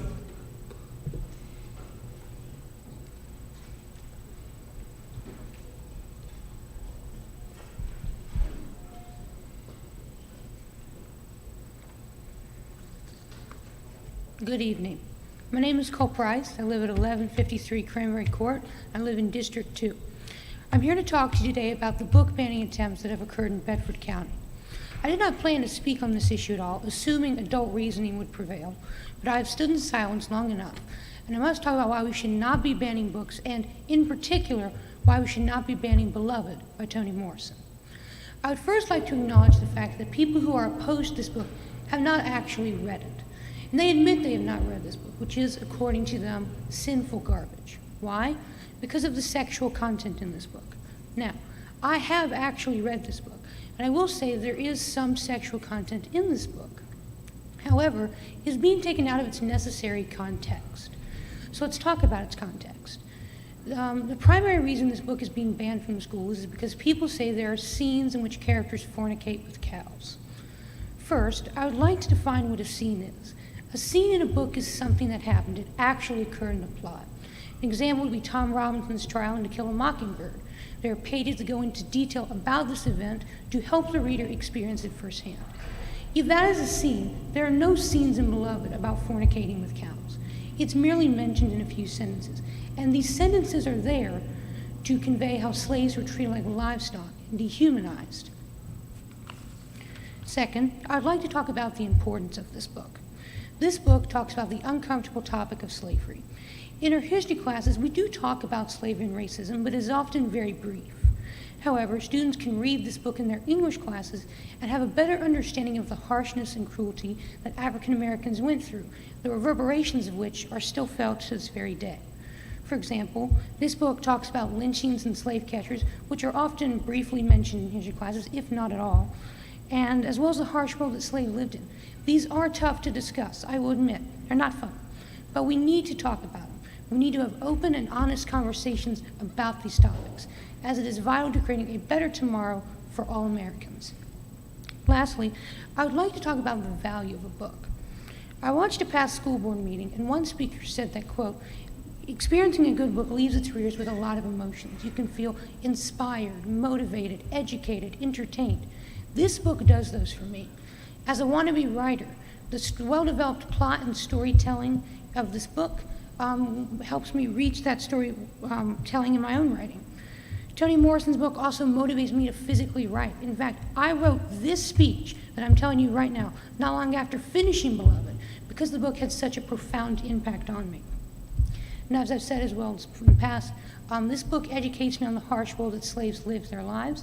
And finally, this book did entertain me, as I could not wait to go home after a hard day of school to read this incredible book by Toni Morrison with its intriguing storyline. In my remaining moments of time, I would like to provide you with an anecdote. For about a week, my bus driver was ill, and I did not have a bus to return home. I had to inconvenience my family members in order to return home, which I didn't like doing. We should be spending our time solving this bus shortage issue, which many other students face, instead of trying to ban books that a vocal, yet small, portion of people are opposed to. Thank you. Thank you very much.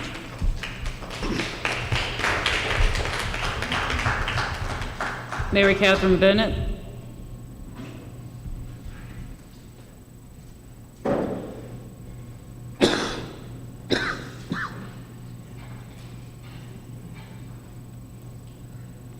Hello, Board. Thank you for having me tonight. Let me speak. My name is Mary Catherine Bennett, and I live in Forest, Virginia, which is District 5. I'm here today to talk about a little things that I've experienced throughout since our last school board meeting. One of the first things I'd like to say is I went to the SEAC committee, and I want to thank the members of the SEAC committee that reached out to me and gave me a lot of really good guidance on how to advocate for my special needs son.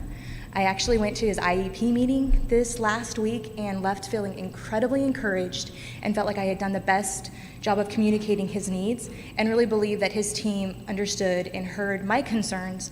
And I am, again, excited about next year that he will be having. I mean, he's currently in LA and they have done an amazing job. So I just wanted to think that. I think that's very important.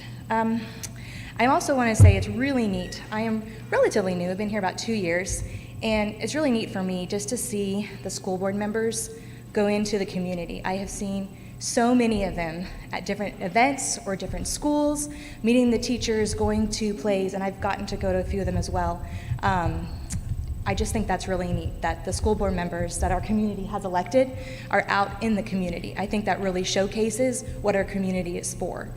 Another thing I want to talk about is, and it wasn't part of my speech, but I want to mention it because I'm a mom, and so it comes out. The gentleman before talked about how the content of the book Beloved, how it was only a few sentences. But as a mom, I can tell you that a contaminated water source is only a little bit. All you need is a little bit to make it contaminated and to kill you. So I would encourage people not to think of it as banning, but curating books in order that they're appropriate for young minds. So again, I wasn't going to speak about that, but as a mom, that's what I thought. Just a little bit can spoil the whole thing, right? So anyways, that's on that. The other part that I wanted to talk about, and I'm going to raise a respectful ruckus. I think it's time that parents are able to come back to the classrooms. I have felt like for so long, understandably, we have been cautious when it comes to large gatherings or inside with our schools. However, my personal experience, as well as many, many, many other people that have reached out to me and asking my experiences, parents aren't allowed back into the classroom. It's on volunteer level only, and it's small groups. And I want my children to see that their mom comes to the classroom and help.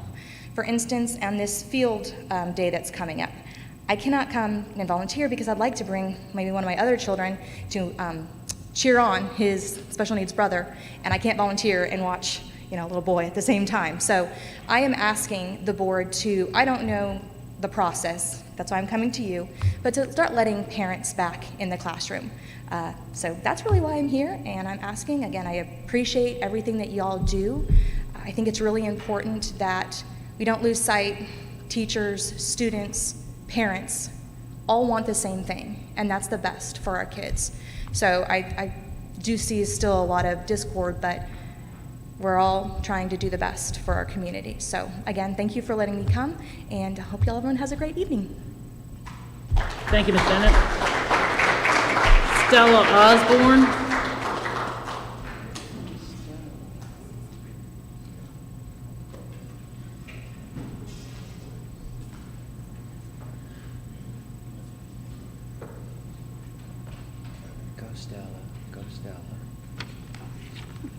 Hi, my name is Stella Osborne, and I'm the librarian at Forest Middle School and the Bedford County Council PTA Reflections Chair. I have 34 years of teaching experience, and I've been a librarian in Bedford County for 32 of those years. I have worked in all 3 school zones and all 3 levels. Tonight, I would like to talk about the importance of a fully staffed library and thank the board for supporting that effort. I also ask that you revisit giving paraprofessionals, including library assistants, a much-deserved raise beyond 4%. The past few years were not kind to some of us in my profession in this county. Not all libraries were staffed by licensed librarians, if they were staffed at all. Many times I felt that our jobs were not really valued and wondered if I would even keep my job. When COVID happened, all things went askew. Many library media specialists took on roles we'd never done before to help pull our schools through. This year, when I thought things would be semi-normal, my library assistant's job was eliminated. There was no way I could effectively teach classes, get students added into the accelerated reader program and Destiny, order, process, and shelve books, and take care of all the other duties my job entailed. Without an assistant, the library could not run at full speed.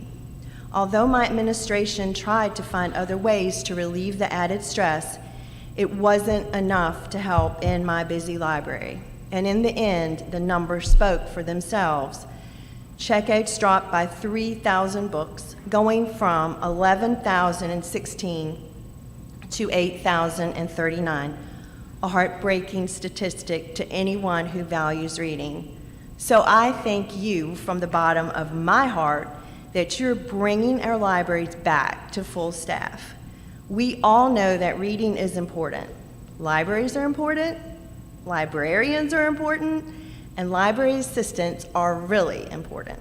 I hope that you'll look once more at giving these assistants and other pairs a raise beyond 4%.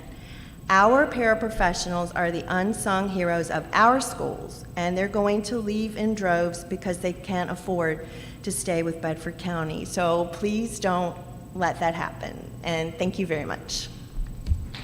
Thank you, Ms. Osborne. Cindy Gillespie.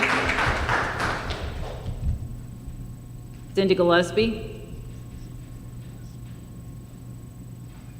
Christina Childress.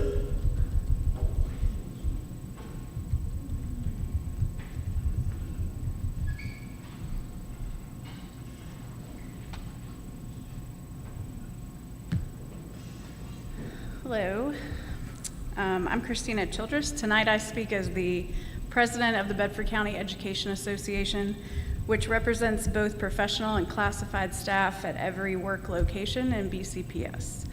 All of the comments I'm going to share, I just emailed to all of you with some mathematical data. First of all, we just want to thank you for the salary scale that you have had adopted for next year. If it's actually funded, this scale will help rectify the discrepancy between staff in BCPS and other staff pay. This can go a long way toward retention, and we are cautiously optimistic. One other major area of retention, though, involves workplace protocols. There are ways to improve current protocols that would honor the autonomy, professionalism, and integrity of each employee, some of which frankly could be implemented without adding 1 cent to the budget. In direct conflict with the idea of valuing our employees is our current board policy GAA, Staff Time Schedules, which states the following. The workday for full-time licensed and professional staff will be a minimum of 7 hours and 30 minutes and continues, quote, until professional responsibilities to the student and the school division are completed. Obviously, that wording is from the state code of Virginia, but essentially it reads very much like professional employees can be required to spend an unlimited amount of time, uncompensated, working for BCPS. What I'm here to tell you tonight is that this requirement needs revision if you wish to retain employees who are burning out. The board itself recently adopted revised policy BDD, which essentially states that you as board members now have the option of remote meeting attendance for personal reasons for up to 25% of your own meetings. In education, we never ask our students to do anything we're not willing to do ourselves, so tonight we are asking for similar consideration for employees with regard to establishing what I am calling the 25% consideration. We are asking that 25% consideration be put in place with regard to our required work that does not directly involve student supervision. Number one, no more than 25% of the professional work week should include before or after hours meetings. That would average 5 days a month. Number two, no more than 25% of the workday should be required before or after hours during no more than 25% of the week. Number three, teachers and professional staff should be allowed to attend at least 25% of required meetings virtually. Number 4, at least 25% of teacher workdays after the start of the school year should include a remote work option. None of those above 4 policies would add any explicit cost to our current budget, but they would increase the quality of life for our professional staff. One further consideration that does involve student supervision would be revising policy GCBD. Revising this policy to include bereavement leave with a 25% consideration would show you honor your employees' humanity. So, number 5, all staff should have 2.5 days per year that can be taken for bereavement before it dips into an employee's sick leave. Surrounding school divisions have similar policies that allow for 3 bereavement days per year. If we ignore the reality that life and death happens, we ignore the reality of our staff grief. Overall, we ask that our professional staff work policies reflect the autonomy, integrity, and professionalism for which we were hired. Our staff policies should also reflect our humanity. Following this 25% consideration would go a long way toward actually showing you value and wish to retain your employees. Thank you. Thank you, Ms. Childers. Since we had one no-show, I'll go to the first person on the wait list, Karina Higgins. Karina Higgins. Kylie Maupin.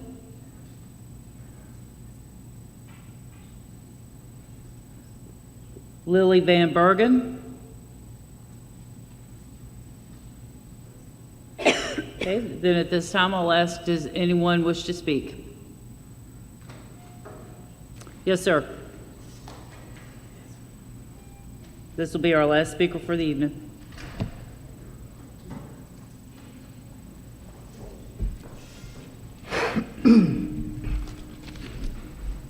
My name is Wendell Johnson. I live at 115 Connor Lane. I'm in Matthews District, whatever that is. I want to talk about masks, because I notice some of you are still wearing the face diapers.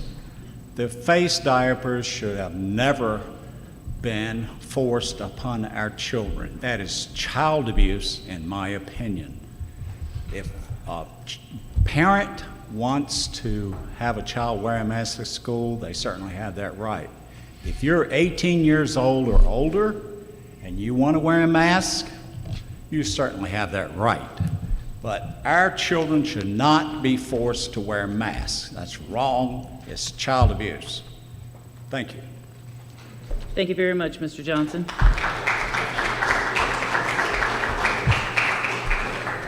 At this time, I will close the public comment period of tonight's meeting. Moving on to item 5.04, we welcome Delegate Wendell Walker.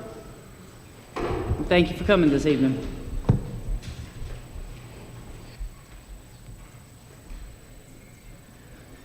Good evening, ladies and gentlemen. Delegate Wendell Walker, representing one of the best localities in the Commonwealth of Virginia, along with 2 other great legislators. Thank you for the opportunity to be here this evening. And before I address some of these other comments, the resolutions I heard earlier in this evening, we're hearing a lot from the school systems across the Commonwealth, and resolutions are being passed. And that's putting parents back in charge of school systems, and I'm glad to see the changes that Bedford County is making here. These are great positive changes. And I saw a reflection of these young people that came across this evening, the achievements that they've done, and the teacher and teachers that you have out here.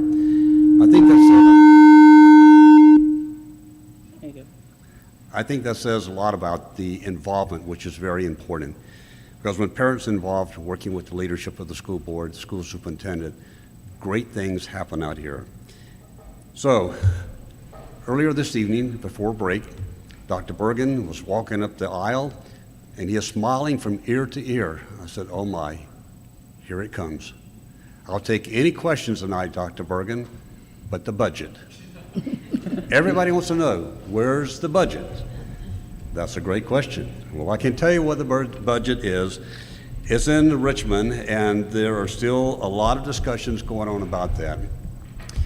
Part of it has to do with the fact that we have a new governor, new secretaries that are doing a great job. They're listening to the parents out here. We are going to get a budget, and I hope within the next couple of weeks, but sometimes it takes more than hope. It takes prayers, and it takes phone calls. So please contact the legislators in the General Assembly, especially the ones on these conference committees, because not only are the school budgets sitting here being tied up, there's also localities budgets as well. So your input is very important to us as legislators. We're here as your voices to serve you, and that's what we want to do, to make sure you get the best you can. Another comment, if I could address the seating here in this historic school. It reminds me when I was much younger and sat in auditoriums like this. So when Miss Hairston was coming up the aisle and we were chatting a little about this auditorium, I realize now that after almost 70 years, I cannot handle these seats like I used to as a teenager. So Dr. Bergen, next year in your budget, you and Ms. Harrison, if you'll just work up what an appropriation bill would be for seating here, so that when we come back to these facilities, we can at least sit in comfort for a while. We want to help you in every way we can. We know that school construction is a big part of this, and we did support the budget with school construction, teacher pay. I can't leave out our wonderful sheriff here, Mike Miller. We certainly have money for school, hopefully school resource officers as well as law enforcement here. So changes are coming, policies are changing, and we just hope that you will kind of work with us in Richmond. But the most important thing that we need to do is hear from you. And let me just say a thank you to Dr. Bergen. He was the only school superintendent out of the 3 localities that I represent that took time to come to Richmond with a concern, and we were able to address that concern, and that dealt with the OSHA, the health issues we're dealing with, mandates. So through the Secretary of Labor, Mr. Slater, myself, and other legislators, that was able to be addressed. The governor, since then, the board has made decisions to remove that, so hopefully you won't have to worry about that and lose any more sleep there. But that input is very important to us, knowing and understand what your specific needs are out here. And, communication, what can I say? The resolutions say that parents are in charge. They're the ones who pay the bill, they're the kids, and I think the more open you can be and responsive to parents, that's what we want. We enjoy the freedoms and the liberties we have. You have great schools here in Bedford County, and we want to make them even greater. Wouldn't it be great to have Bedford as a role model throughout the Commonwealth of Virginia on how well we do here? That would be great. That would be outstanding. Regarding the COVID, we went through that the last couple of years. The mask mandates, that's passed us. CRT hopefully has passed us in moving forward. So I think there's some positive things moving forward. And I'm just thankful I can be part of 3 of the representatives that represent a great county out here. And so anytime we can be of any help, please feel free to contact us or either come visit us. Our door is always open to you. Thank you very much for your time this evening. Thank you, Delegate Walker.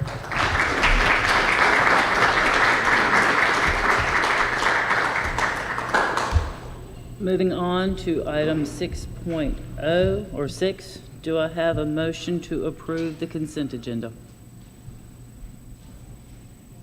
And I make a motion that we approve the consent agenda. I have a motion from Ms. Hairston. Do I have a second? Second. Second from Mr. Daniels. Any discussion? I just want to say one thing and publicly thank Ms. Johnson. Your minutes are always so well done and record everything that we've talked about, and just wanted to publicly thank you for such a job well done every month. Thank you. Thank you, Dr. Mealy. Any further discussion? All those in favor signify by saying aye. Aye. Opposed? Consent agenda is approved. We actually covered all the informational items earlier, so we can go on to item 8.01, Capital Improvement Plan. Dr. Dewis.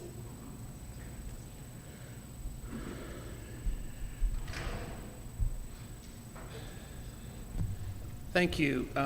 At the April school board meeting, an updated capital improvement plan was introduced and discussed at some length. Following the input provided during that meeting by board members, the Board Facilities Committee met again to discuss any needed adjustments to the initial plan. The committee requested that we develop a specific school painting schedule to prioritize needs, which we're in the process of doing. And this has resulted, for the purposes of the capital improvement plan, in limiting the painting list for next year to recommend only exterior painting at 5 schools, Bedford Primary, Goodview, Otter River, Thomas Jefferson, and Stewartsville. That's at a much lower cost than the painting needs that were in the previous version. So that's one change that has been made since the last meeting. In addition, costs for asphalt paving were reduced to not just have a total number there to be reached, but rather the reduced very close to a quote given by a local company for Bedford Primary School, which is in the worst shape of any asphalt we maintain. So that has been reduced and adjusted since the last meeting.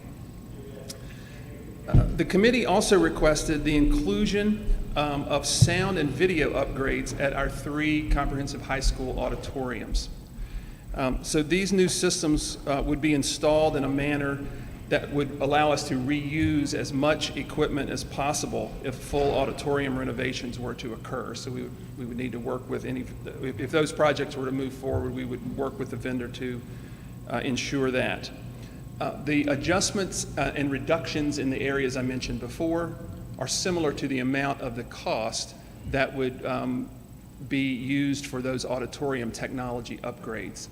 And so there's really no overall cost difference in the plan from the last version to this one. So with a contingency included, as is wise to do in case of emergency needs, and assuming that we would, the school board would reappropriate $1 million in end-of-year funds, as Mr. Hagler has been estimating would be available. We would project a positive balance of a little over $2 million after these projects are completed, and then that money would carry over into the following year that could be used then for future projects, which we, as we discussed last time, we have a 10-year plan of projects, but not a 10-year supply of funds. And so carrying over what we can seems appropriate. So really, tonight we ask for approval for the fiscal year 23 projects, which are on the chart shared in board docs. Of course, those out-year projects we want to be building support for as well. However, those will have much more consideration going forward in future versions of the plan. The Facilities Committee will have continual look at the plan over the next year, and of course the full board would have the CIP presented at least annually for updates. So the action I think that we'd ask for tonight would be approval of these projects, and then general consensus that the other items in the plan would be items that we would be working to, of course, with continual input and update as we get closer to that time. Dr. Lewis? Okay, do I have a motion regarding the capital improvement plan? Chairman, I make a motion regarding the capital improvement plan that we move forward on it. Okay, I have a motion by Ms. Harrison. Do I have a second? Second by Dr. Mealy. Any discussion? Madam Chairman. Yes, Dr. Mealy. I don't know how the rest of the board feels, but I have been very concerned over the last at least year regarding the numbers that we get as a proposal and then the numbers that come back as a bid.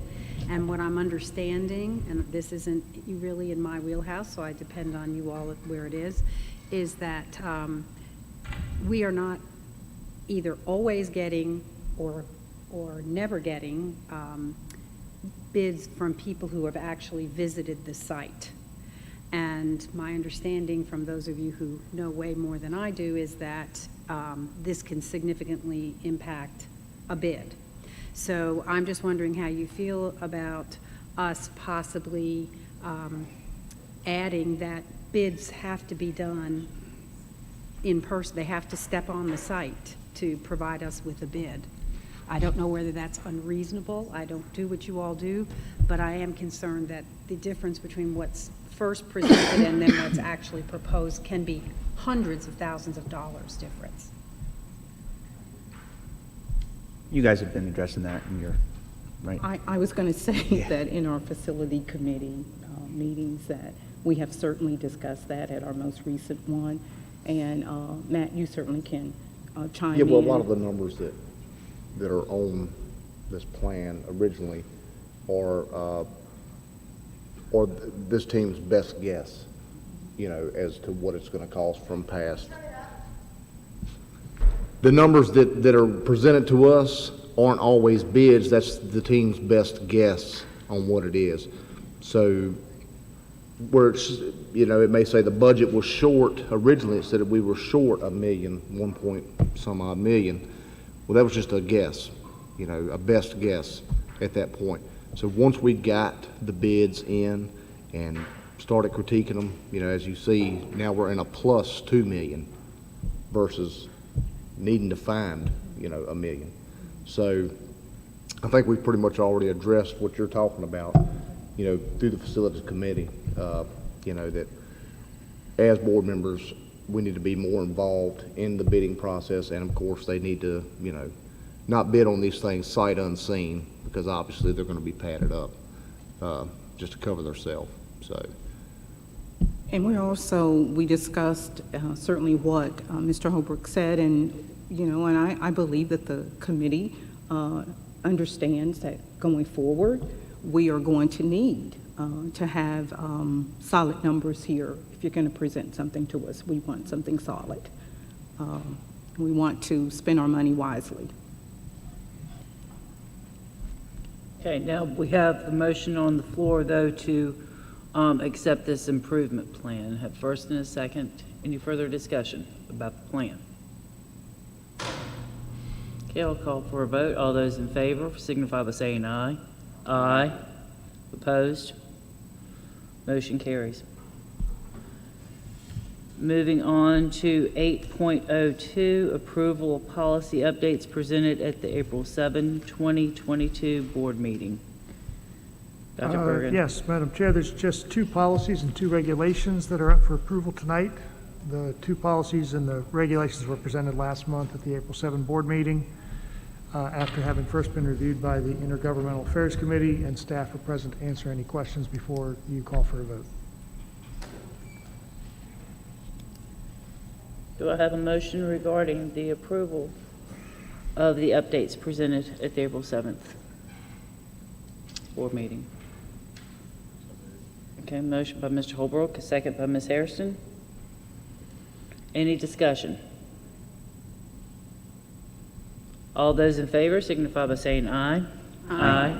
Opposed? Motion carries. 8.03. I would like to handle this in 2 separate parts, if we may. First, I'd like to call for a motion of the approval of the school board bylaws that we have been working on, bylaws and procedures. Do I have a motion? Chairman, I make a motion that we approve the school board bylaws. I have a motion by Ms. Hairston, a second by Mr. Nelms. Any discussion? I think I would just ask one thing, because it will be an easier document to use, and that is that we hot link the major sections of it to that section, so it would be easy to go to. Would that be possible, Ms. Johnson? All right, would you mind repeating that, Dr. Mealy? I heard you wanted to highlight Yeah, something. just take the major categories like Talking Article about 1 in and the table, hot link you're talking that. about in the table of contents or in the Yes, document itself? Yes, in the table of contents. Oh, So absolutely, yeah. Yes, yes, that's an Okay. easy fix. Yes, ma'am. just be easier to negotiate the document. Is that okay with everybody? Yes, that's great.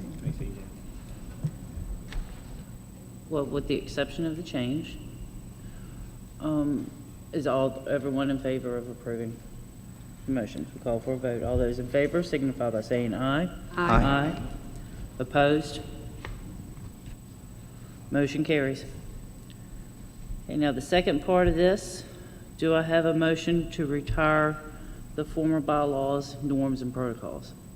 Madam Chairman, I move that we retire the former governance norms and protocols document. I have a motion by Dr. Mealy. Do I have a second? Second by Mr. Daniels. Any discussion?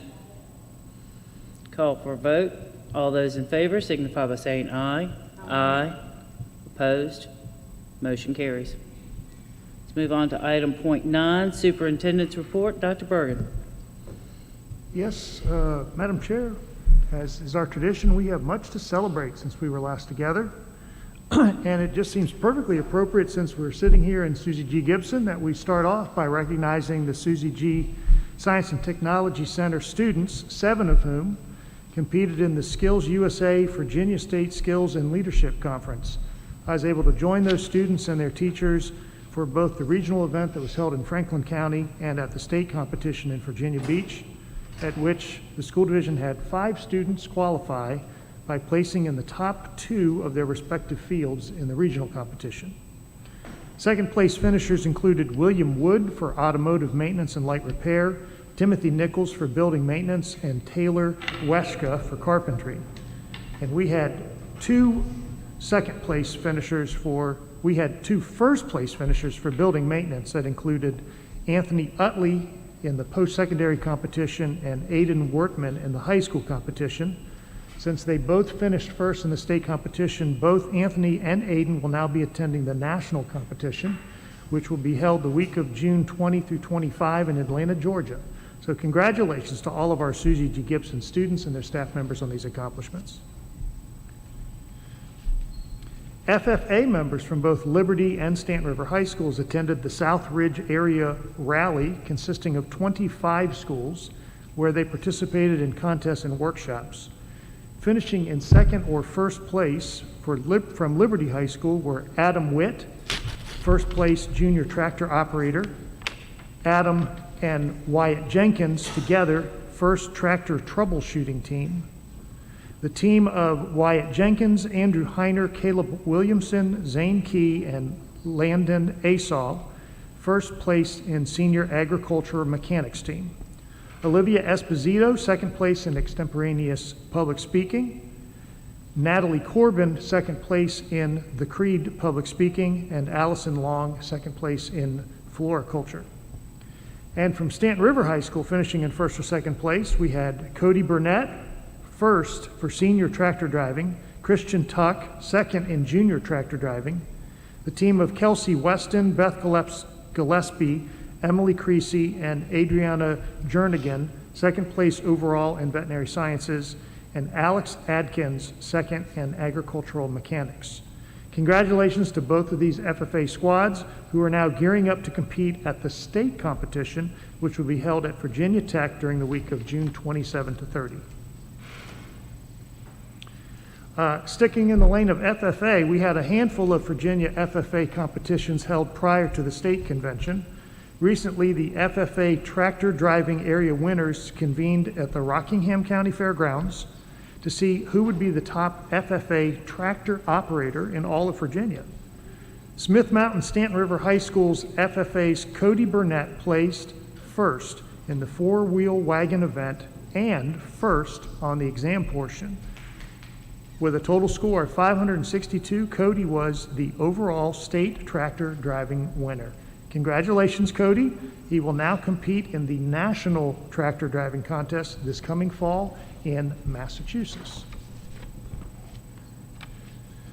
Board members, I know you join me in sharing our appreciation for the strong partnerships we have throughout the community, including our PTAs, who give back to our students and our schools. Annually, each high school is awarded a Bedford County Council PTA scholarship for $1,000.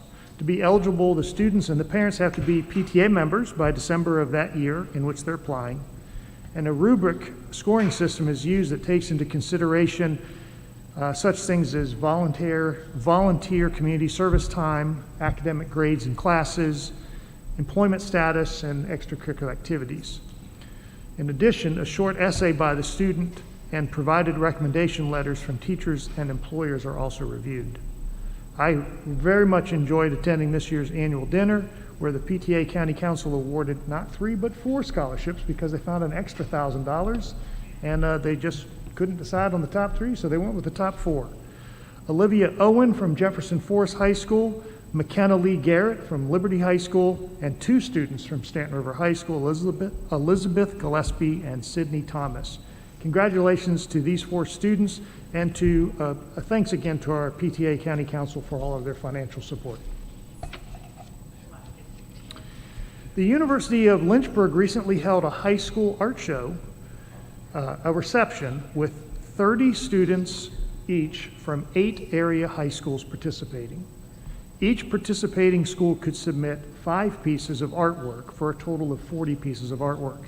At the reception, 6 awards were given, 4 for Student Merit Awards, 1 People's Choice Award, and 1 Top High School Art Award. 3 of those 4 merit awards all went to Jefferson Forest High School students.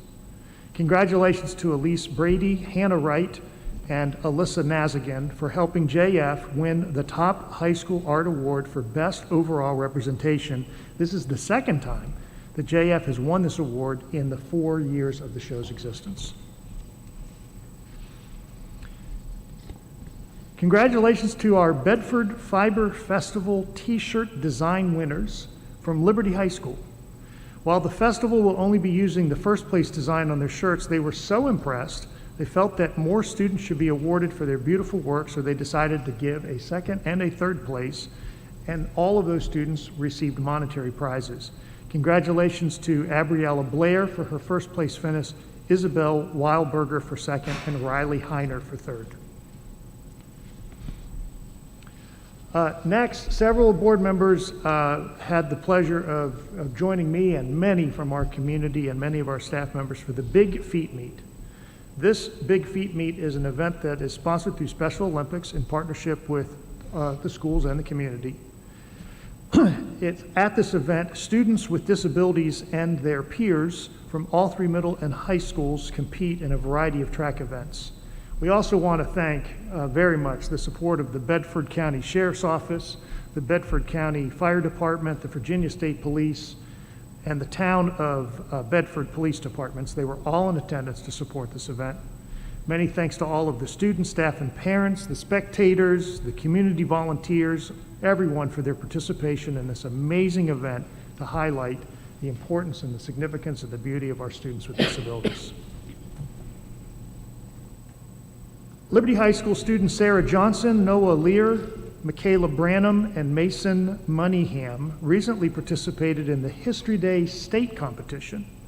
Sarah took 1st place in her performance and will now represent Virginia in the senior individual performance at the National History Day competition.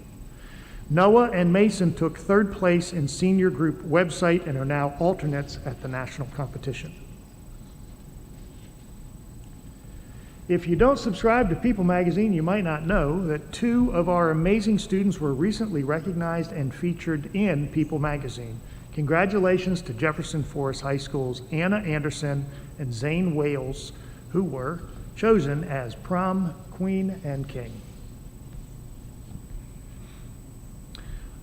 Much of this information that I've shared is prominently featured, appropriately so, on our school division Facebook page, but we wanted to take some time tonight during Superintendent Recognition to once again congratulate the support staff of the year. Their work is greatly appreciated as they're so dedicated to serving our students, our schools, and our community. So would like to read through the names of the support staff of the year from each of our elementary schools. They include Judith Marlowe from Bedford, Donna Saunders from Bedford Primary, Melissa Overstreet at Big Island, Troy O.T. from Boonesboro, Era Barbola at Forest, Lisa Morris from Goodview, Carol Timke Huddleston, Mary Bonds from Manita, Kelly Balderston from Montvale, Emily Horgan at New London, Kathy Overstreet representing Otter River, Joyce Brown from Stewartsville, and Deanna Worth from TJ. Thank you so much to these individuals for all of their support for our students, our parents, and our staff. Middle school support staff of the year include Lori Brunette from Forest, Barbara Owsley from Liberty, and Rhonda Crouch from Stanton River. And our high school support staff of the year are Deborah Brew from JF, Susan Tomlin from Liberty High, Jennifer Buzzo from Stanton River High School, and Carolyn Carson for Susie G. Gibson Science and Technology Center. And our central support team staff members of the year include Sherry Ratliff from the Maintenance Department, Cindy Gardner in Nutrition, Jeff Carnes in Transportation, and Becky Robertson in the School Board Office. Thank you to all of these adults in our middle schools, high schools, and in our central support team for their support of our school division. It was my pleasure to recently join members of the Susie G. Gibson Legacy Alumni Group as we gathered right here outside on the sidewalk on April 29 to unveil a plaque that recognizes the historic designation of the former Susie G. Gibson High School. In 2021, the school in which we are all sitting now was placed on both the Virginia and the National Historic Registries. If you didn't have a chance to take in those plaques, I suggest you do so on your way out the door. You find them by the main entrance. Our administrative professionals not only keep us all organized, they also assist, plan, solve, simplify, coordinate, and do a billion other amazing things to keep the workplace running smoothly. As we did so on April 27th, which is designated nationally as Administrative Professionals Days, we just wanted to take just a moment here tonight to again give thanks to all of our administrative professionals for all they do. May 6th was School Lunch Hero Day, dedicated to our school nutrition staff who make the cafeterias in the schools a better place to be. You don't have to wear a cape to be a superhero, as you can see from these photos, and you never know what our heroes may be wearing to engage our students. We're filled with gratitude and can't thank enough our nutrition workers for all the love and care they provide for our students, staff, and visitors.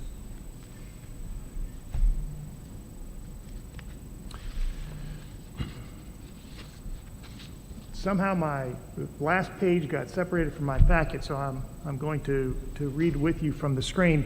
It's school nurse. Well, I think we had someone mention here earlier, school nurse appreciation occurred recently, and so we wanted to make sure that we took some time out here tonight at our school board meeting to recognize and thank all of our school nurses, particularly for these last 2 years of the pandemic, for all they've done to keep us safe and healthy and in school.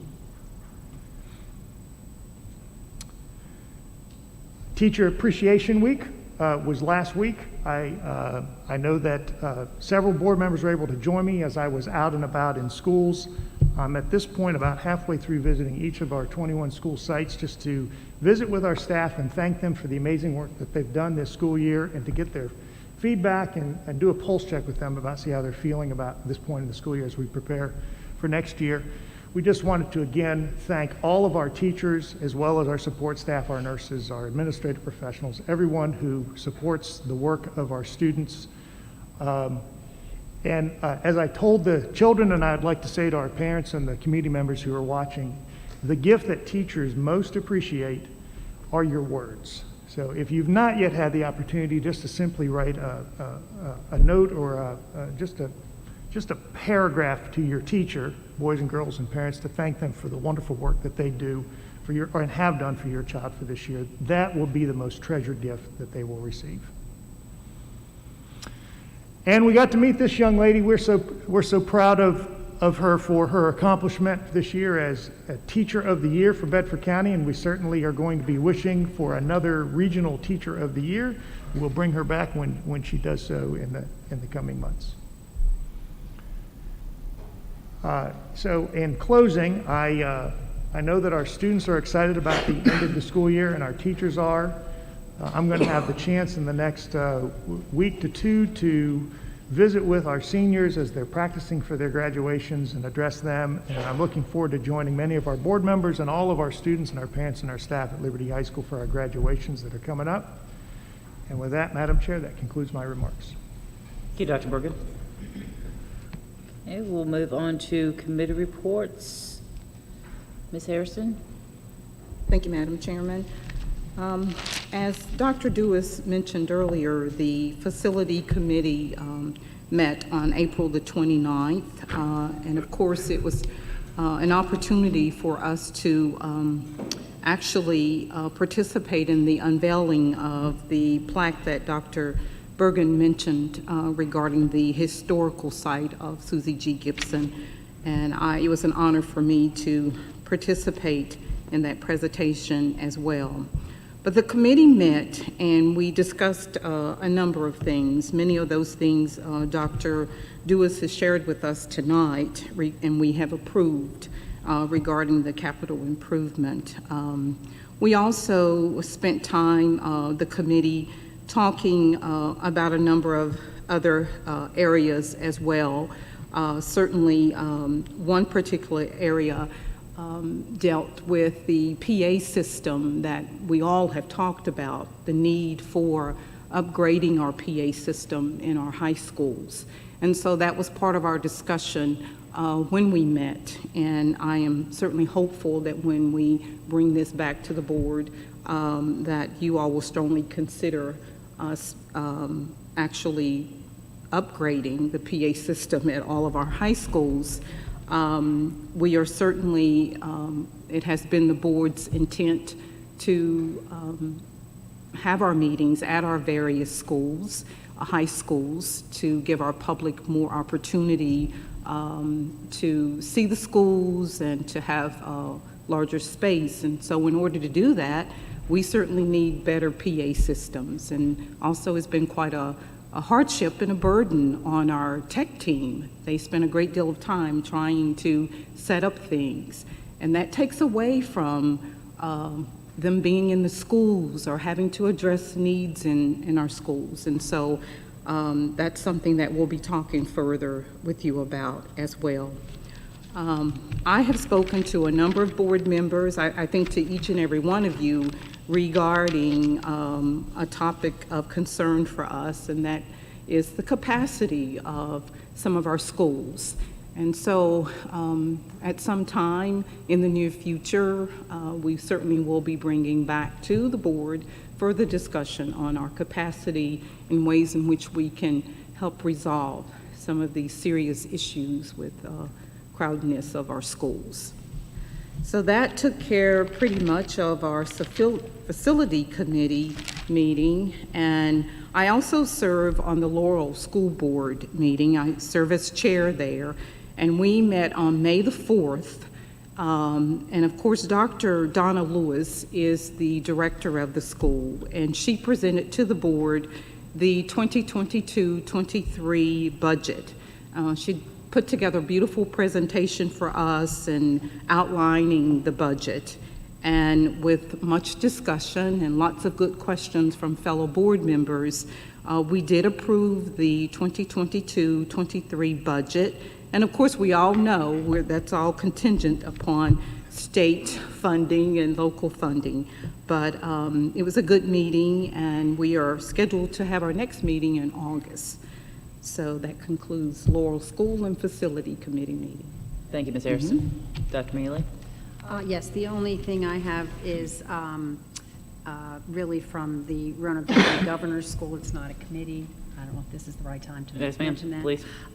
They had their senior dinner last week. It was absolutely wonderful. It was wonderful to be there. And I do want to give a special shout out to Abby Wyatt from Stanton River. She attends the Roanoke Valley Governor's School, and she placed third place in the Virginia State Science and Engineering Fair with her work for plant sciences. So I was very proud to see that presented to her. Thank you, Dr. Mealy. Ms. Tolbert, did you have anything to add for Ms. Harrison? No, not as far as the committee reports, no. Pretty much covered it. All good. Mr. Nelms? Mr. Daniels? So we have the Intergovernmental Affairs Committee, and we have just been kind of going through a lot of the policies that haven't been updated or need to be reviewed. The one that we brought up that we're working on, we'll probably work through at our next meeting, is on items that come before the board as far as money being spent, how it needs to go through the facilities and other committees, as well as the limit of what that is. Currently, it's $200,000. We're looking at lowering that so that we have more say to kind of speak to what you guys were talking about. So that's that. We have a meeting probably coming up at the end of the month, and we'll update you after that. Also, I was in attendance for the SEAC committee meeting. That's the Special Education Committee. And it was great to see so many passionate people there. Everyone that serves on that committee, as well as the parents that were in attendance. And, you know, it's definitely tough as a parent of a child with special needs. And everyone's needs are individual. And it's great to see that there are people that are caring there, that are trying to help these parents navigate their way through IEP meetings, and just to be able to advocate for their child. So it was really nice to see, and we have another one again coming up at the end of this month. So, Thank you, Mr. Daniels. Anything that I omitted? Okay, so we started down here. We'll start with Mr. Daniels for your comments, concerns. There's a lot of them as far as closing remarks. Thank you to all the people that came out tonight to speak in favor of the Parents' Bill of Rights. Your passion is contagious, and it's extremely important that parents play a vital role in their children's education. It's the job of a parent to protect their child and to bring them up right, and the way to do that is by being involved. Dr. Bergen has said this several times now. I've heard him say that a child's first and best teacher is their parents. Special thanks go out to Tracy Good, Wendell Walker, and Sheriff Miller for being here as well. I've attended a lot of different events over the last couple months. Got to be part of Teacher Appreciation Week at Otter River for All-American Day. We had a hot dog truck, and we got to hang out with the teachers and just thank them for all their hard work, and that was really nice. It was at the Big Feet meet as well, and Dwayne was there. We had a really nice time. The administration was, a lot of people were there, and I had to walk away from them several times because I was crying tears of joy, and they said that it was contagious, so I had to move away. Also, the SEAC also put on something this past Monday called the Fun Fill Day. It was at Falling Creek Park. Kelly was there, and it was great. It was a beautiful day. It was great for the kids. The Sheriff's Department was there. They were cooking hot dogs and had the K-9s out there. Sheriff Miller was pitching kickball, so that was great. And the SEAC did a great job of getting a lot of companies together to help parents and children with special needs share resources and knowledge. It was great for the parents to get together too, and just to be able to share some victories. It's also important for parents to know that while their needs are individual and things can certainly be tough, that they're not alone. I want to send a congratulations out to Shayna Cruz and the entire cast and crew at Liberty High School for the Wizard of Oz. I had the privilege of being able to go to their dress rehearsal and see that. It was great to see that we have so many talented kids there. It really was a blast. And I know the rest of the shows that they put on that weekend were amazing. So a big shout out goes to them. Also, Mr. and Mrs. White and the cast and crew at JF of their production of Grease. Got to attend in a full house, which was great to see in the auditorium, and it was definitely fantastic. And Dr. Bergen touched on this, but congratulations to Zane Wales and Anna Anderson, who are the prom king and queen at JF. We have celebrities in our county, so it's good to see that. This month also worked with Coach Sink and the baseball team and concessions to raise money for the Liberty High School boosters. We raised $950 for Liberty High School athletics. We've also raised $300 for the Liberty High School Performing Arts as well. It's important that as a community we just get involved. We can start GoFundMes and other events to raise money for the kids in our schools and enhance their school experience. Every dollar matters, every volunteer matters.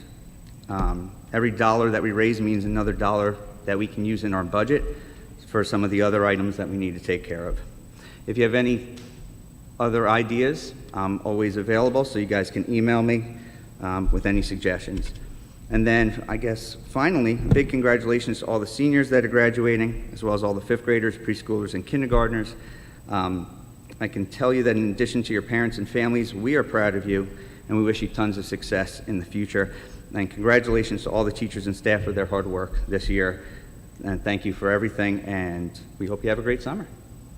Mr. Daniels, Mr. Nelms? I don't have that much to say, but I want to just say that attended the Big Feet meet with Mr. Daniels and the rest of the crew and everything. It was a great day. I want to thank my wife and my daughter for helping me go to that and volunteering for that event. And then I want to send a shout out to Mr. Doss for giving me a tour a couple weeks ago of this facility. Brought back a lot of memories.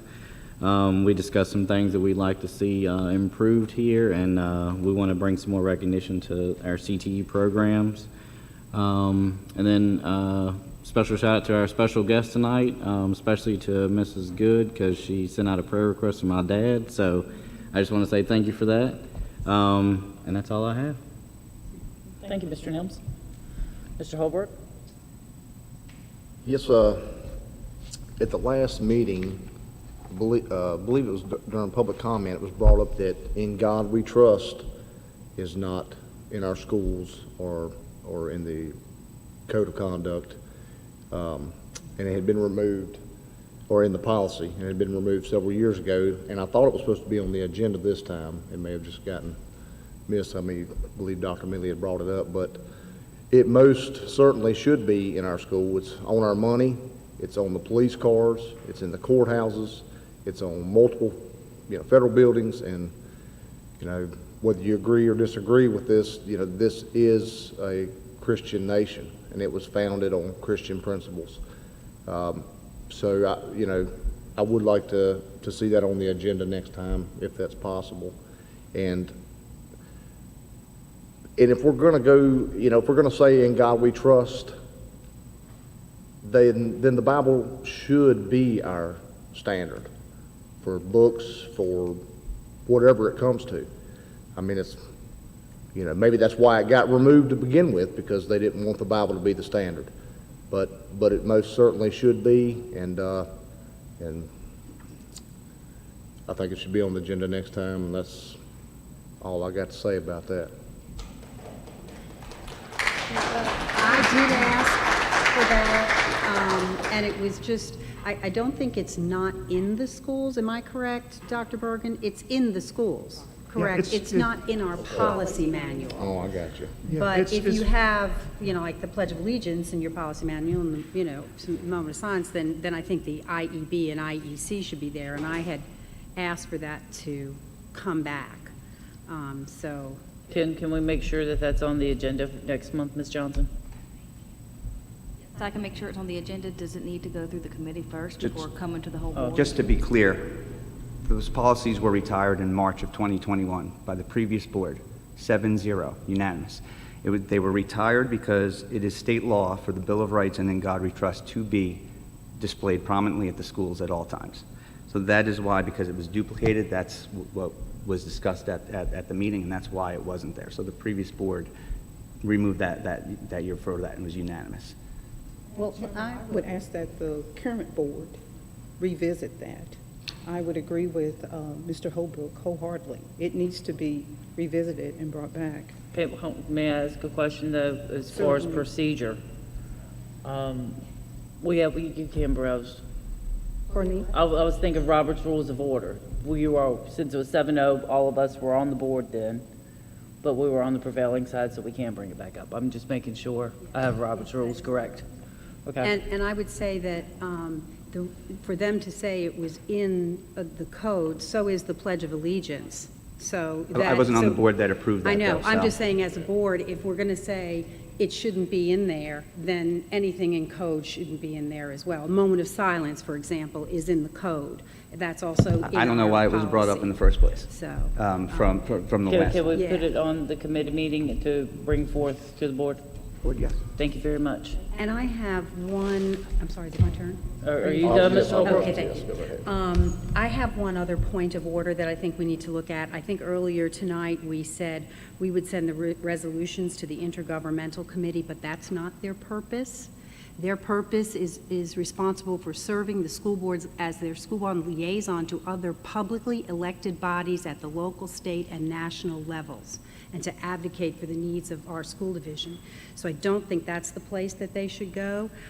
As a matter of fact, if that's what we want to do, then I think that's an entire board thing, just like our protocols. I think we all maybe need to have a work session or whatever, but it's not a committee. That is not the stated purpose of this committee that we formed at all. It's right here. Drafting school board approval for an annual legislative agenda, monitoring the activities of the Board of Supervisors and the General Assembly, keeping the board informed of pending actions, and actively communicating our concerns about to our elected bodies is the purpose that we set. So that is not the place that it should go. So I think we need to probably do a work session or put it, I think it's going to take some time, but we can't, I don't think it goes to the committee. It's not a policy, and that has nothing to do with elected bodies. Well, let's get a consensus of the board to see how they want to move forward so we know how to have it on the agenda for next month. Ms. Harrison, what do you think? Should be on the agenda. On the agenda as an action item? Yes, absolutely, yeah. It is not. I think Dr. Mealy has very eloquently spoken and explained to us the role and the description of the intergovernmental duties and roles. And like with any committee, we need to follow that description. We don't need to overextend ourselves and step out of our bounds in our duties. So these decisions have to be made as a whole among all board members. So no. Yeah, I would like to see it as an item. Action item, go straight to an action item? Same? Same. Straight to an action item? Yeah, I just thought it was a question there, so yes, I'm okay with that. Okay, and me also. So we will put that on as an action item for next month, please. Okay, Dr. Mealy, did you have anything further? I too just want to say thank you again to our teachers and staff. This has been a very challenging year. I just want you to know that you're deeply appreciated. The dedication you show to our students is nothing short of extraordinary. I know thank you is so easy to say and the words can roll out of someone's mouth really easily, but please know that my thank you is very heartfelt. I know what you've been through. I understand what your job is every day, and I know that it's been very hard. Please remember that what you do every day matters and that you matter, and that you have just done an extraordinary job. And on the same token, I would like to thank Dr. Bergen for his first year. I think you've done a lot of extraordinary things for us as well. I think you've put in place things that were needed to be in place for a long time. So I hope you found peace in Bedford County and are happy here, and thank you for all that you've done so far. I also want to say I would like to, again, with the consensus of the board, unless I'm mistaken, and I could be, so please correct me if I am, we have not been getting regular reports on student grades and the grade distribution and how grades have fallen out in each quarter. Have we gotten that? I don't remember that. I remember asking for it, but I don't think we've gotten it. I would just like to see that. I would like to see that for this year, but I think it's something that we need to.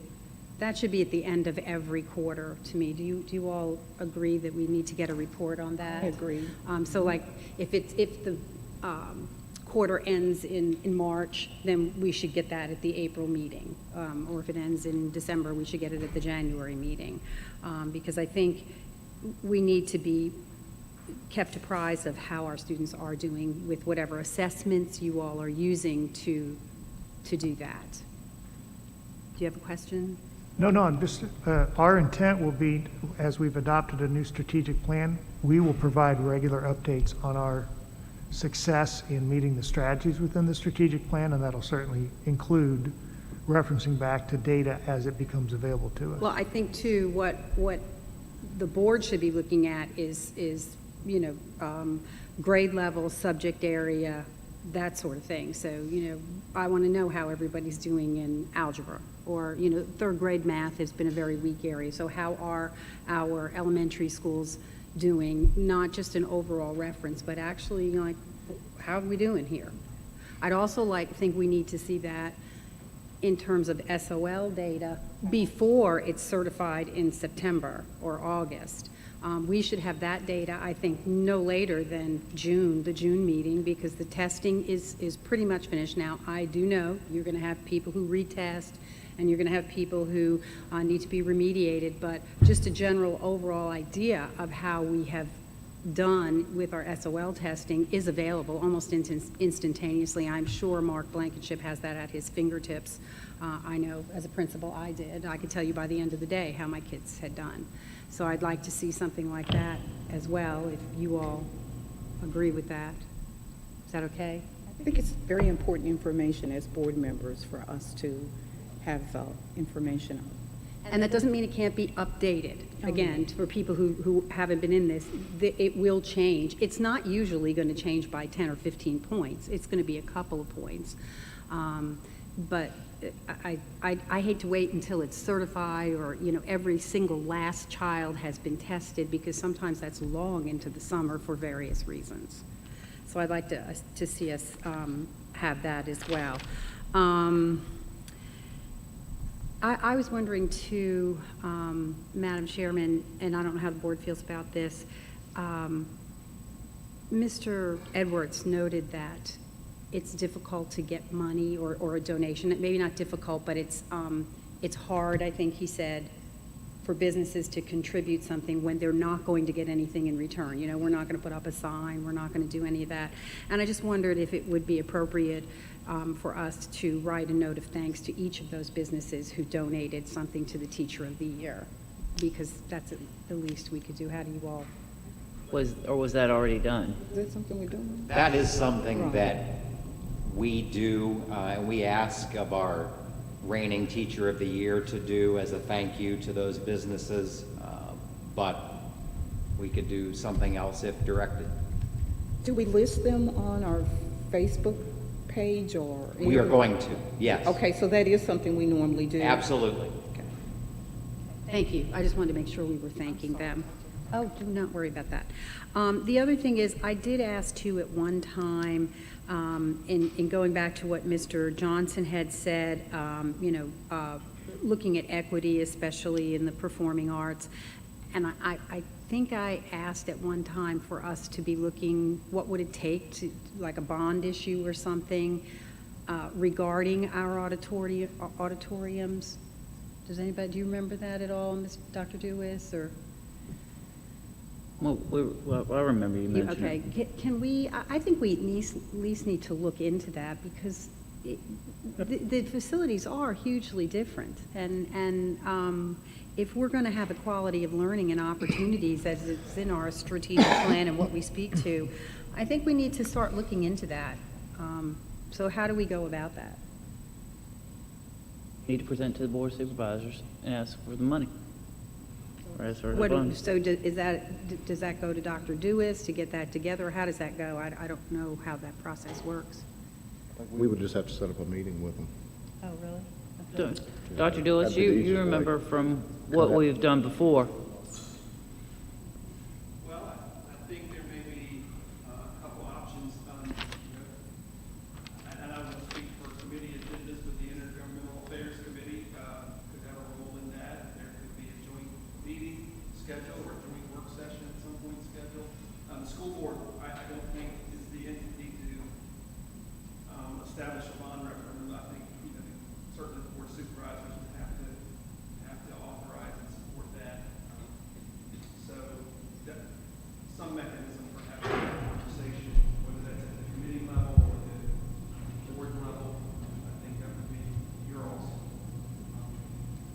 decision. You all in favor of at least looking into it? Yes, I think we should. Okay. You're okay, so we have a consensus, it's okay to look? Do what we Okay, need to do to thank get you. that ball rolling. Now, I have one other thing too. I would really like the Intergovernmental Committee to look into the policies that Ms. Childress spoke about, BDD and GCBD, and that 25% plan, if she would forward that to us, I would be interested in what the intergovernmental committee thought about revising those to some of the suggestions she presented tonight. If you all are okay with that too.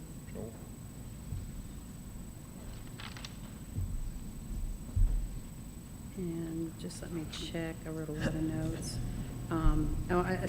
Also too, a thank you to the nurses. Just, FYI here, I would have been a nurse, but I can't stand blood, vomit, or sputum, so that, left me out really. So thank you for all you do. And any of the nurses who work with me know that it's just like, okay, where is it? Here, okay, there. I don't even look. So thank you for doing everything you've done, because this has been a tough couple of years. And I think that's all, Madam Chairman. Thank you. Dr. Mealy, Ms. Harrison? Thank you, Madam Chairman.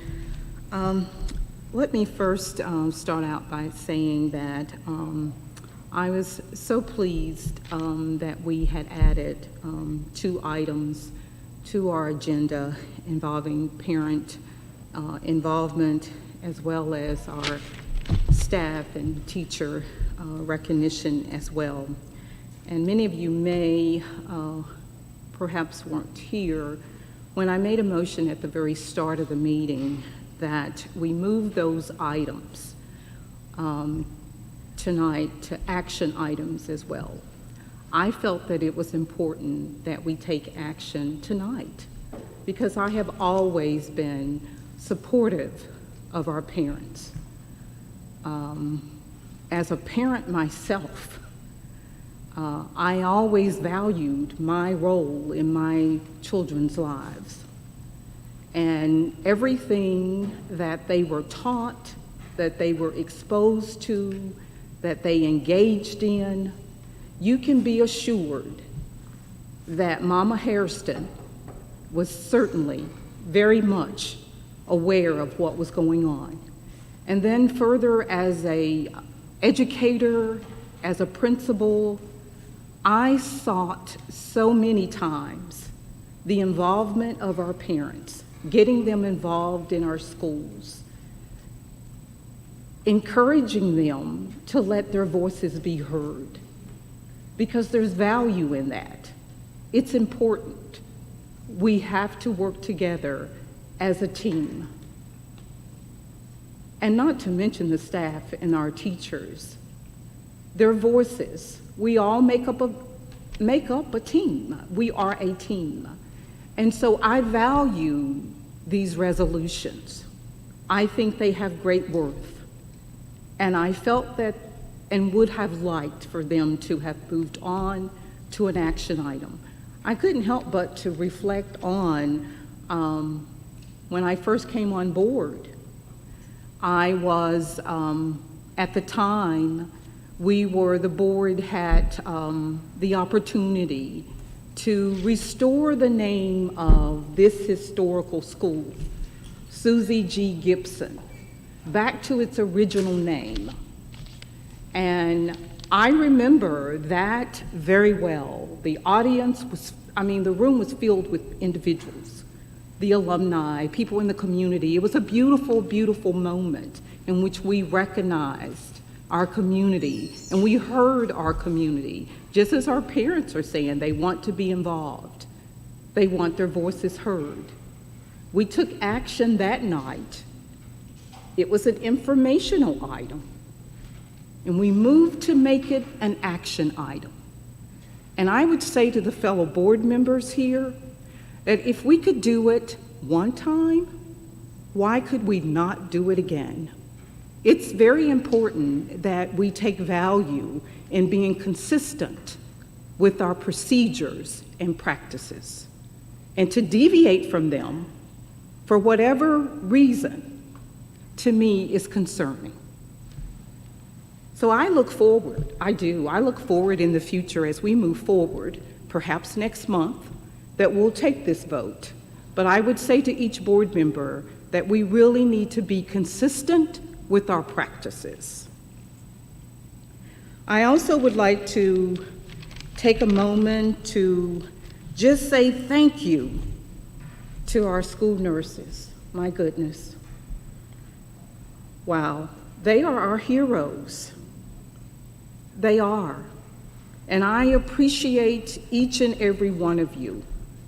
Now, I'm going to be a little long-winded, but you guys just bear with me, because I need to call out an individual's name. Jessica Williams. She's no longer working as a staff member here, but she was a school nurse at Otter River. And I'm going to try not to tear up, and Jessica, if you're listening, I want her to know that I valued everything that she did as a school nurse.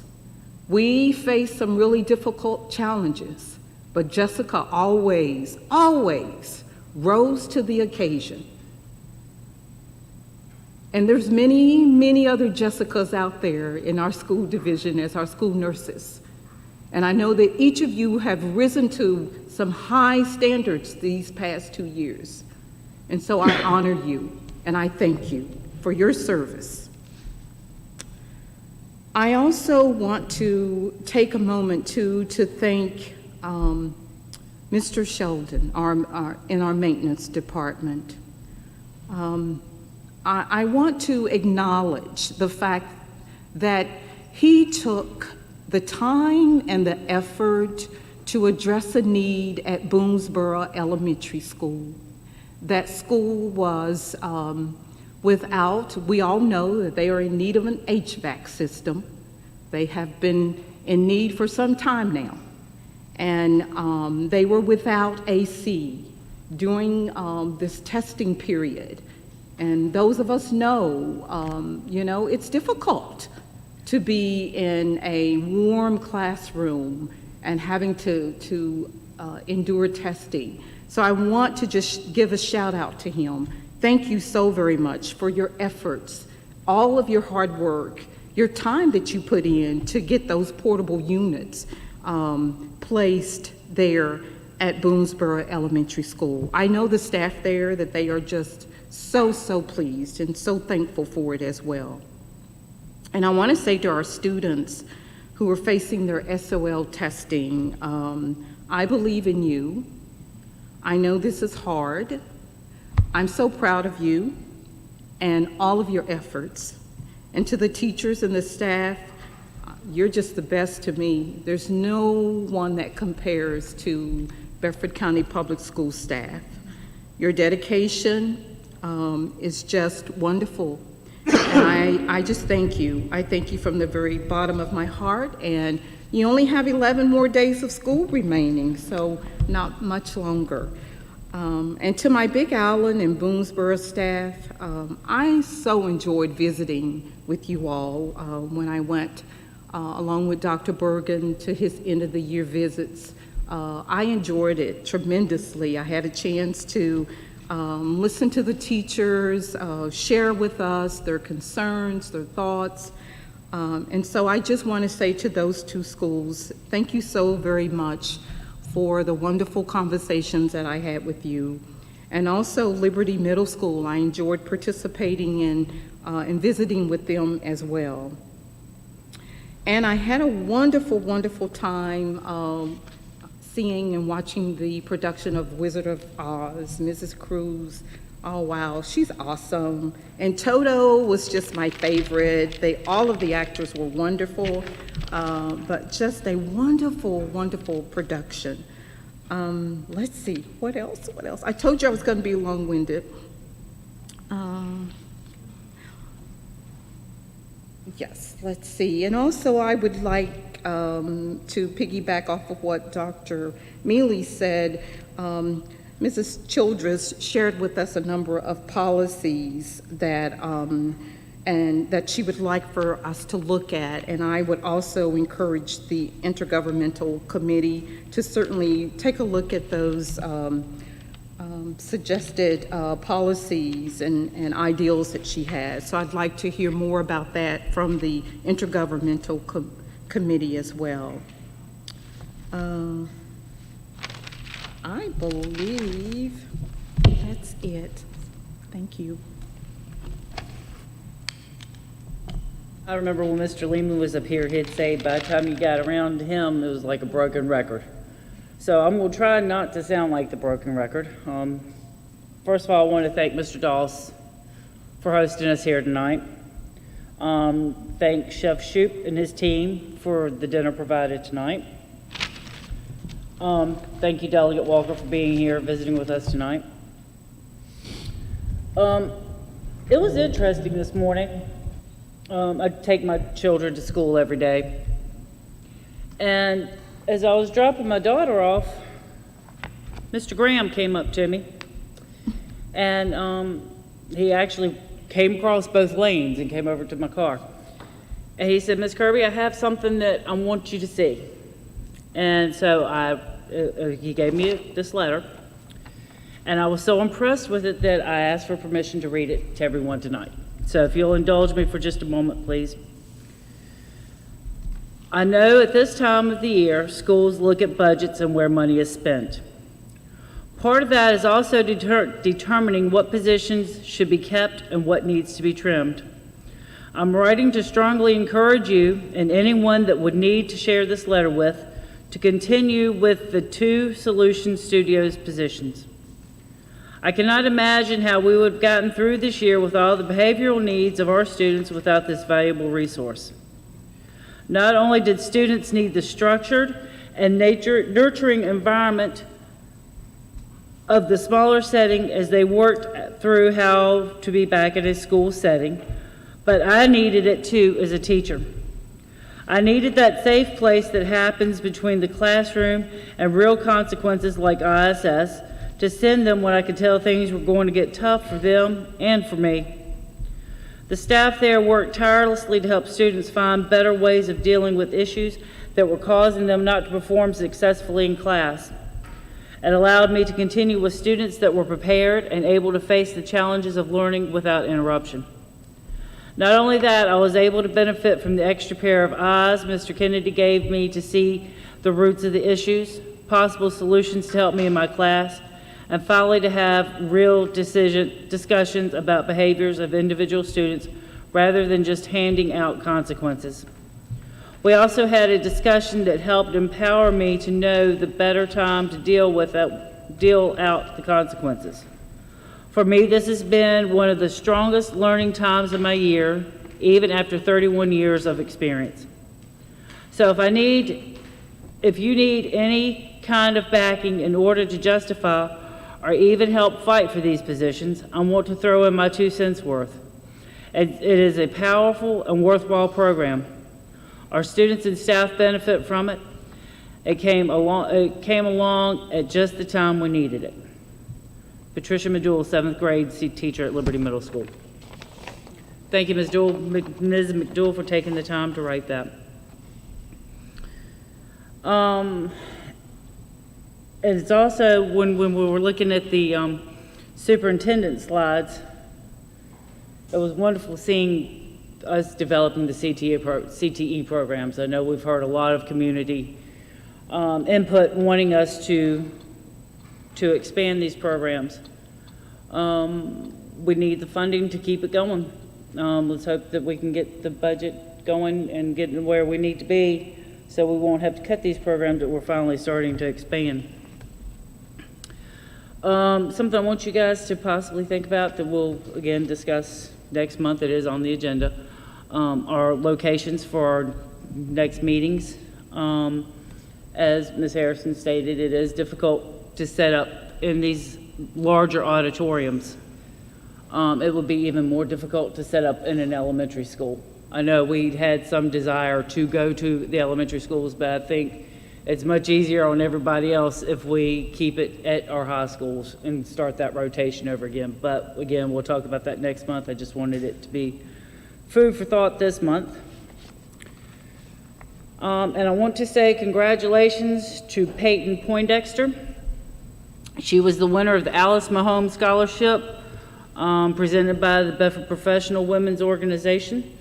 I am a member, I've been a member for several years now. We do give out 2 scholarships a year. One is the Alice Mahone Scholarship to a senior getting ready to go to school. And then we do a Virginia Ruff Scholarship for an adult that's getting ready to go back to school. So feel free to apply for those if you fit in either one of those categories.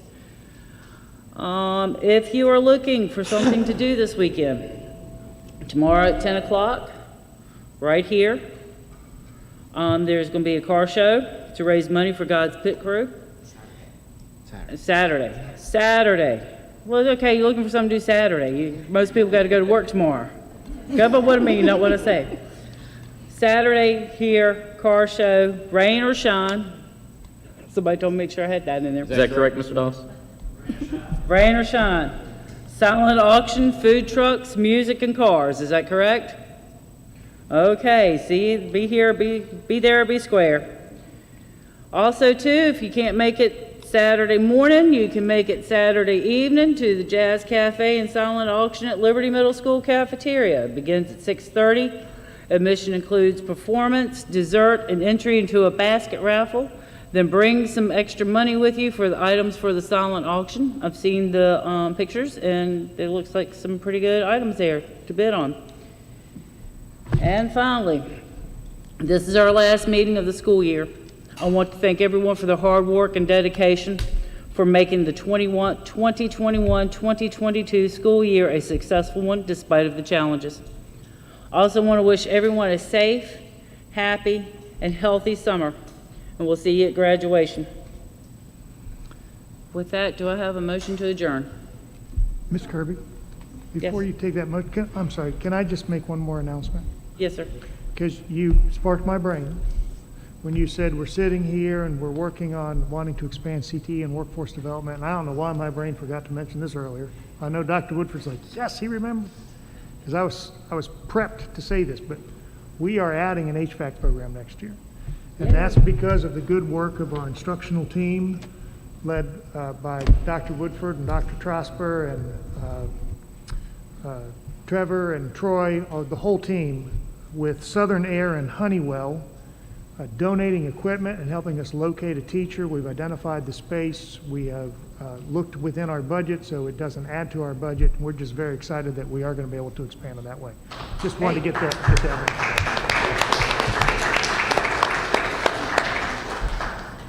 Okay, with that being said, now do I have a motion to adjourn?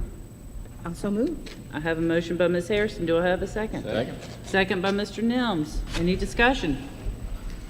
All those in favor signify by saying aye. Aye. Anyone opposed? Meeting adjourned.